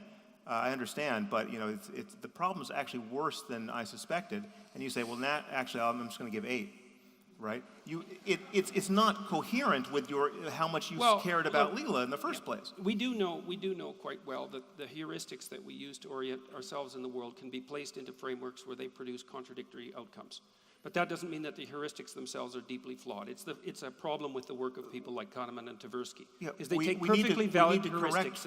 We need to correct for them because they're producing a reliable result that we recognize. Yeah, but no, you can put them in a situation where they produce a counterproductive response, but that doesn't mean that generally speaking, in most situations, they don't produce a useful outcome. Because the question is, why in the hell would have they evolved if they didn't produce a useful outcome most of the time? They evolved to live with 150 people with whom we're related, and to be terrified of the people in the next valley who may want to kill and eat us. Yes, right? and that's our ancient circumstance, right, which doesn't map onto a common humanity of 7 billion people trying to figure out how to get to Mars without killing each other. Well, it does map onto it sometimes, unfortunately, because there are many times when we still face the same kind of threats. In fact, it maps onto the hierarchy that we're trying to climb Sam. here. You wouldn't be concerned about the fundamentalist terror of Islam if you weren't driven by those essentially tribal considerations. No, and I'm not suggesting that it's wrong. It doesn't require, a mere identification with humanity,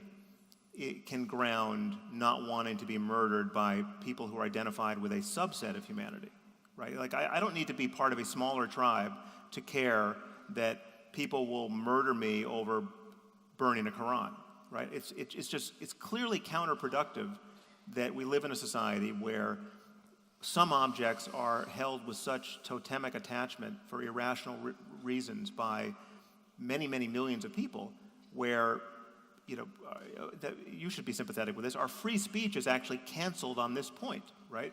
I mean, yes. We literally can't produce cartoons. Look, there are scholarly works about the cartoon crisis that don't show the cartoons. We have no argument whatsoever okay. between us about the lack of utility of certain you don't have to be totalitarian identified as a Christian or a Jew to push back against that. You just have to be a human being that sees the dysfunction of a smaller kind of provincialism. Well, the thing that I'm struggling with is that I still can't understand in what your ethos is grounded.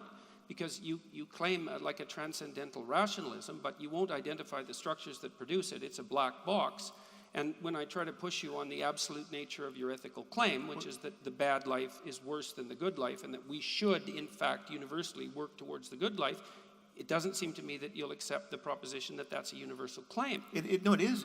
Well, should is irrelevant here. It's just the fact that there is the possibility of moving in this space. If you move in the wrong direction, if you move far enough, you'll like it less and less. Well, why is should irrelevant? Given the minds you have, well, right? Well, what if you had to accept moving in the wrong direction and experiencing less and less well-being in order to get to a better place? Maybe even just to survive. Suppose a population has to endure a generation and a half of misery in order to persist for another 100 ethically, years. That's a perfectly intelligible circumstance that people have had to face, and it's on my moral landscape, it's analogous to, I mean, we might be at one local maximum or some high point, but we're moving down a slope to get to yet some higher place, right? So some things may only be possible if we made some painful and net unpleasant sacrifice to get there. That's for sure. Yes, and so that can be rationally apprehended. There can be an argument for that. It could be we all have to go on a diet, otherwise we're going to die of this problem, right? We all have to stop eating whatever it is, wheat, right? It's a hard sacrifice for people who have to stop it, as you know. If that were just true, well, then there'd be an argument for it. There'd be evidence that would convince us. We would stop. We would feel the pain, and we would get whatever benefit that was on the other side of that sacrifice. But again, you don't have to. It's the utility. Again, to bring it back to stories, which is, as you know, not my emphasis, but it is yours.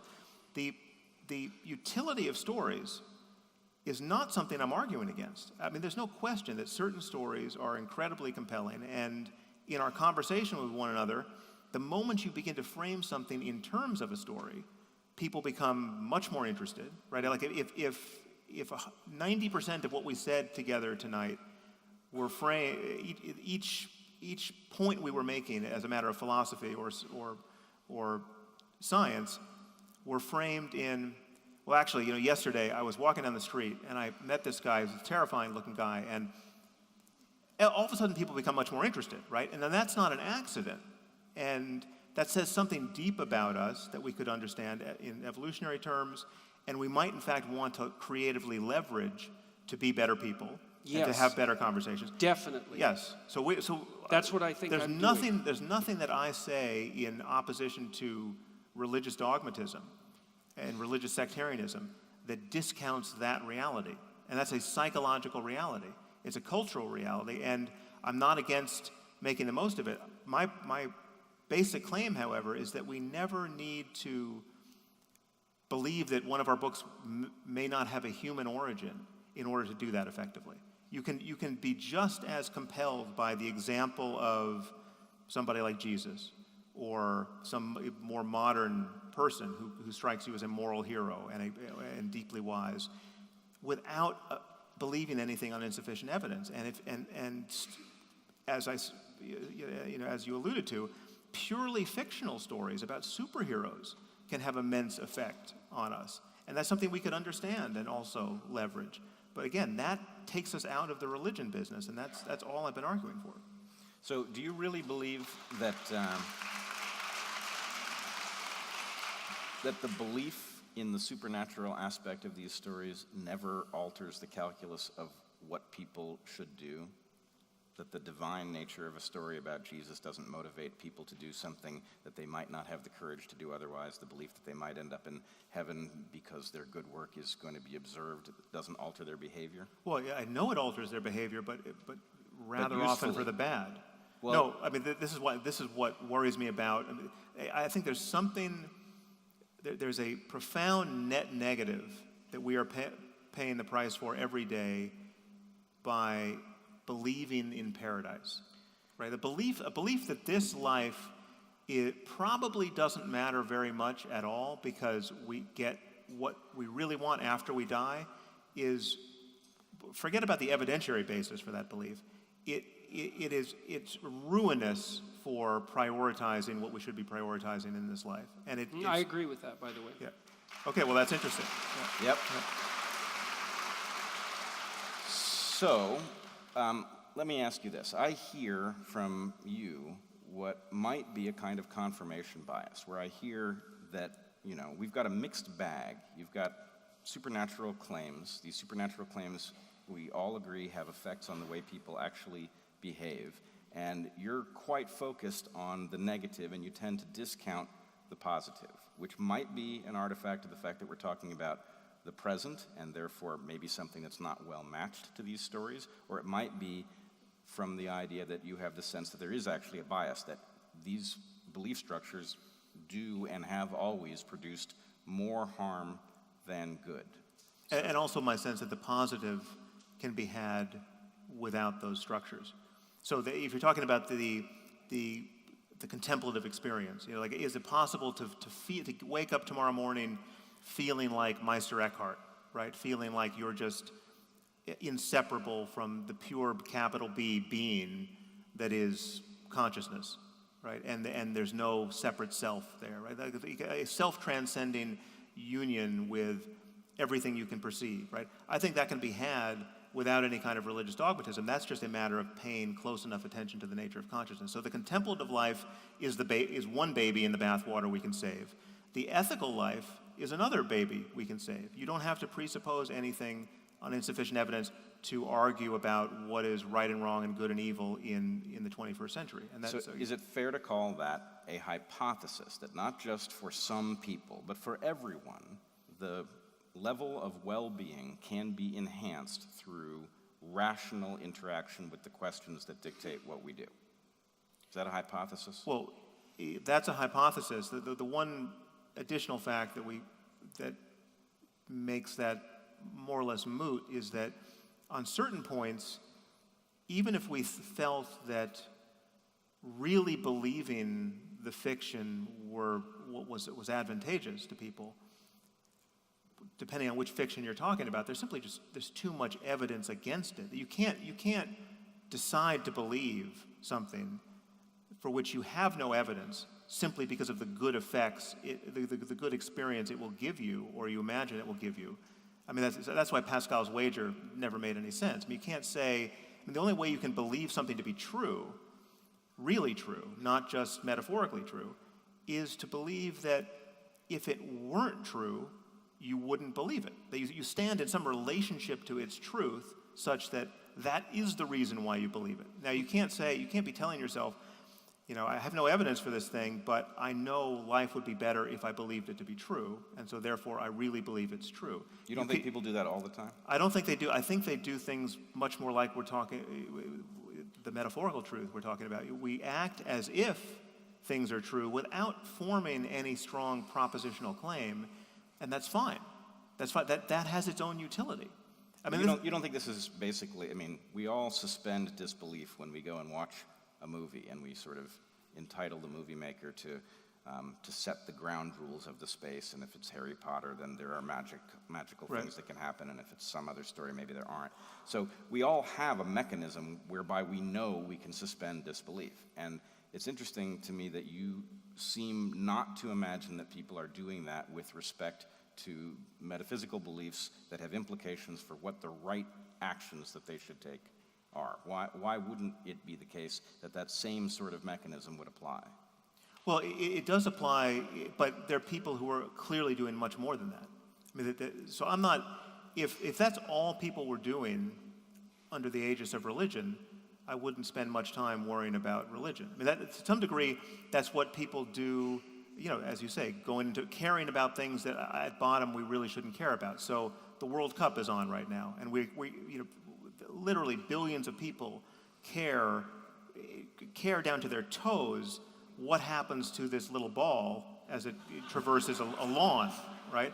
And if it goes into the net, it really matters. And if it fails to, it really matters. And it always matters if we hit the target, Sam.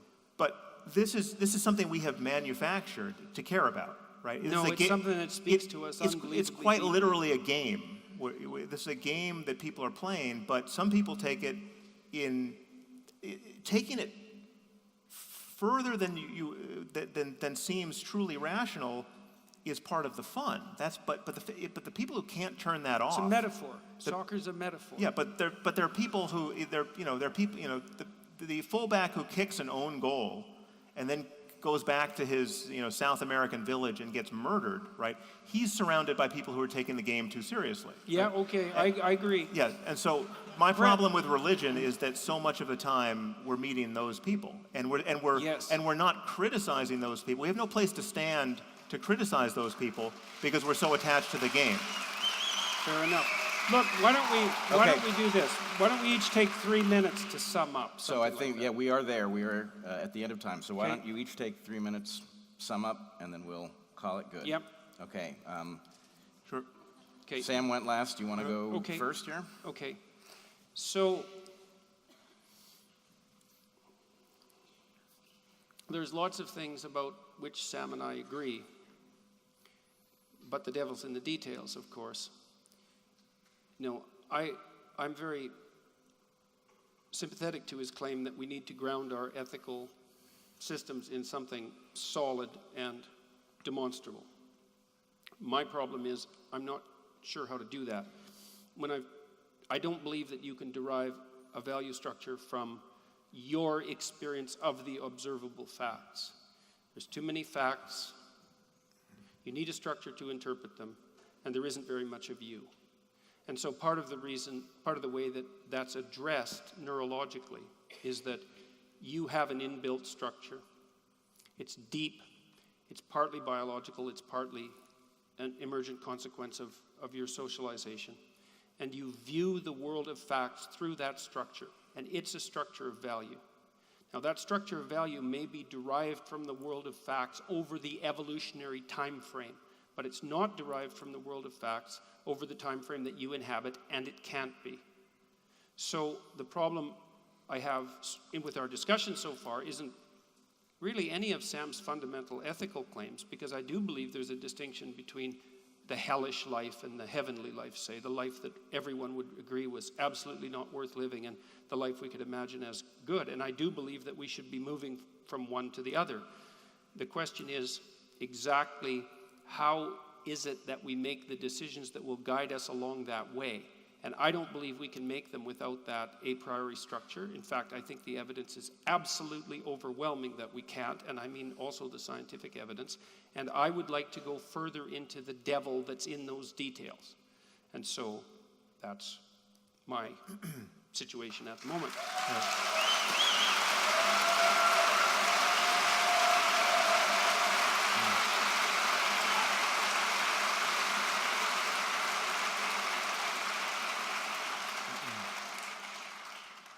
Well, part of these conversations, and now you and I have had, I think, we've done 2 podcasts, and this is our second live event. And thank you for doing this, by the way. This is Hey, it's my pleasure, man. It's an honor to do this. It's an honor to do this, and it comes with risks for both of us to do this. I mean, as I think you can sense, we don't have precisely the same audiences. All of you are sort of rooting for one or the other of us to some degree. Or for the spirit of truth. And yes.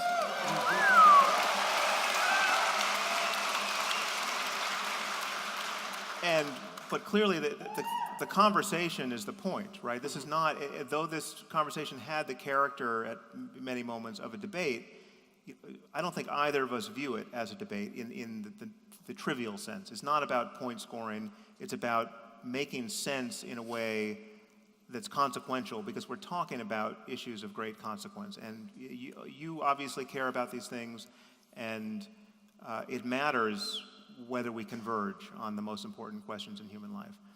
And as you know, I'm worried that religion doesn't give us the tools we need to converge. What does give us the tools is a truly open-ended conversation, and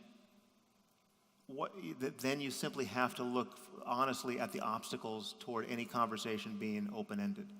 And religion presents those first and most readily. It is the idea that certain things have been decided for all time, and there's no future evidence or argument that is admissible on those points.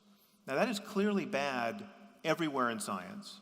It's bad everywhere in how we renegotiate our proximity to one another in society. New laws and new ideas are born all the time about how to structure institutions and social relationships, because new things happen. I mean, we didn't have an internet, and then we did. So our old laws and our old expectations of human communication simply don't work in the presence of this new thing, right? So we have to figure out, again, it's a navigation problem. And what I'm perpetually in contest with, even in conversations like this, is the sense that the rules need to change just a little bit for this class of books. I mean, literally, this side of the bookstore, right? There's like any other part of the bookstore, well then, there's no barrier to honest conversation. But you move over here, you got this shelf of books, there you have to hold your tongue, right? There we can't pick and choose. We can't say that, while we can say that Shakespeare wrote some fantastic plays, the best plays ever written, and some are actually not that good, right? We can't say that about God, right? We have to find some tortured way to make the most of his diabolical utterances, right? That's the thing we have to outgrow. And so what I'm continually in tension with you is the degree to which your style of talking about religion and the power of narrative and the meaning derived from it elides that point and seems to let people off the hook on that very point. And that's where we need to hold the line, in my view. We need to sure.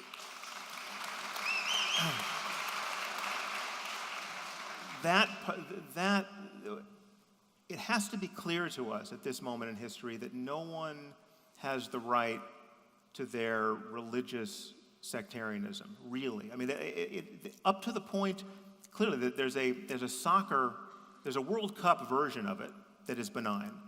But once it gets taken past that point, we have to figure out how to pull the brakes, and that becomes a real problem if you are going to dignify the foundational claims of these faiths, claims like revelation and paradise and blasphemy and apostasy. I mean, these are the things that you come up against, and I think conversations like this are incredibly important because we need to convince the better part of humanity that it's possible to live the best life possible without recourse to divisive nonsense. And where we draw the line between divisive nonsense and reasoned and necessary discourse is what we're dickering over, and I think it's important that we continue. So, yeah. Hold on.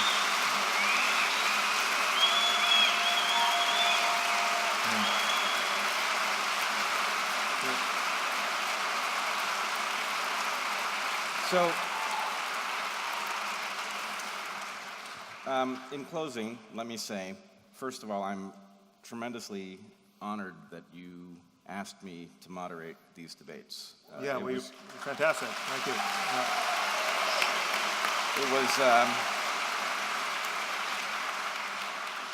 It was a truly remarkable experience. As for what was accomplished, I think it was a tremendous amount. I saw both of you move. I saw both of you exhibit tremendous generosity of spirit towards the other, and I think this has exceeded my expectations of what might have been possible in these discussions by quite a bit.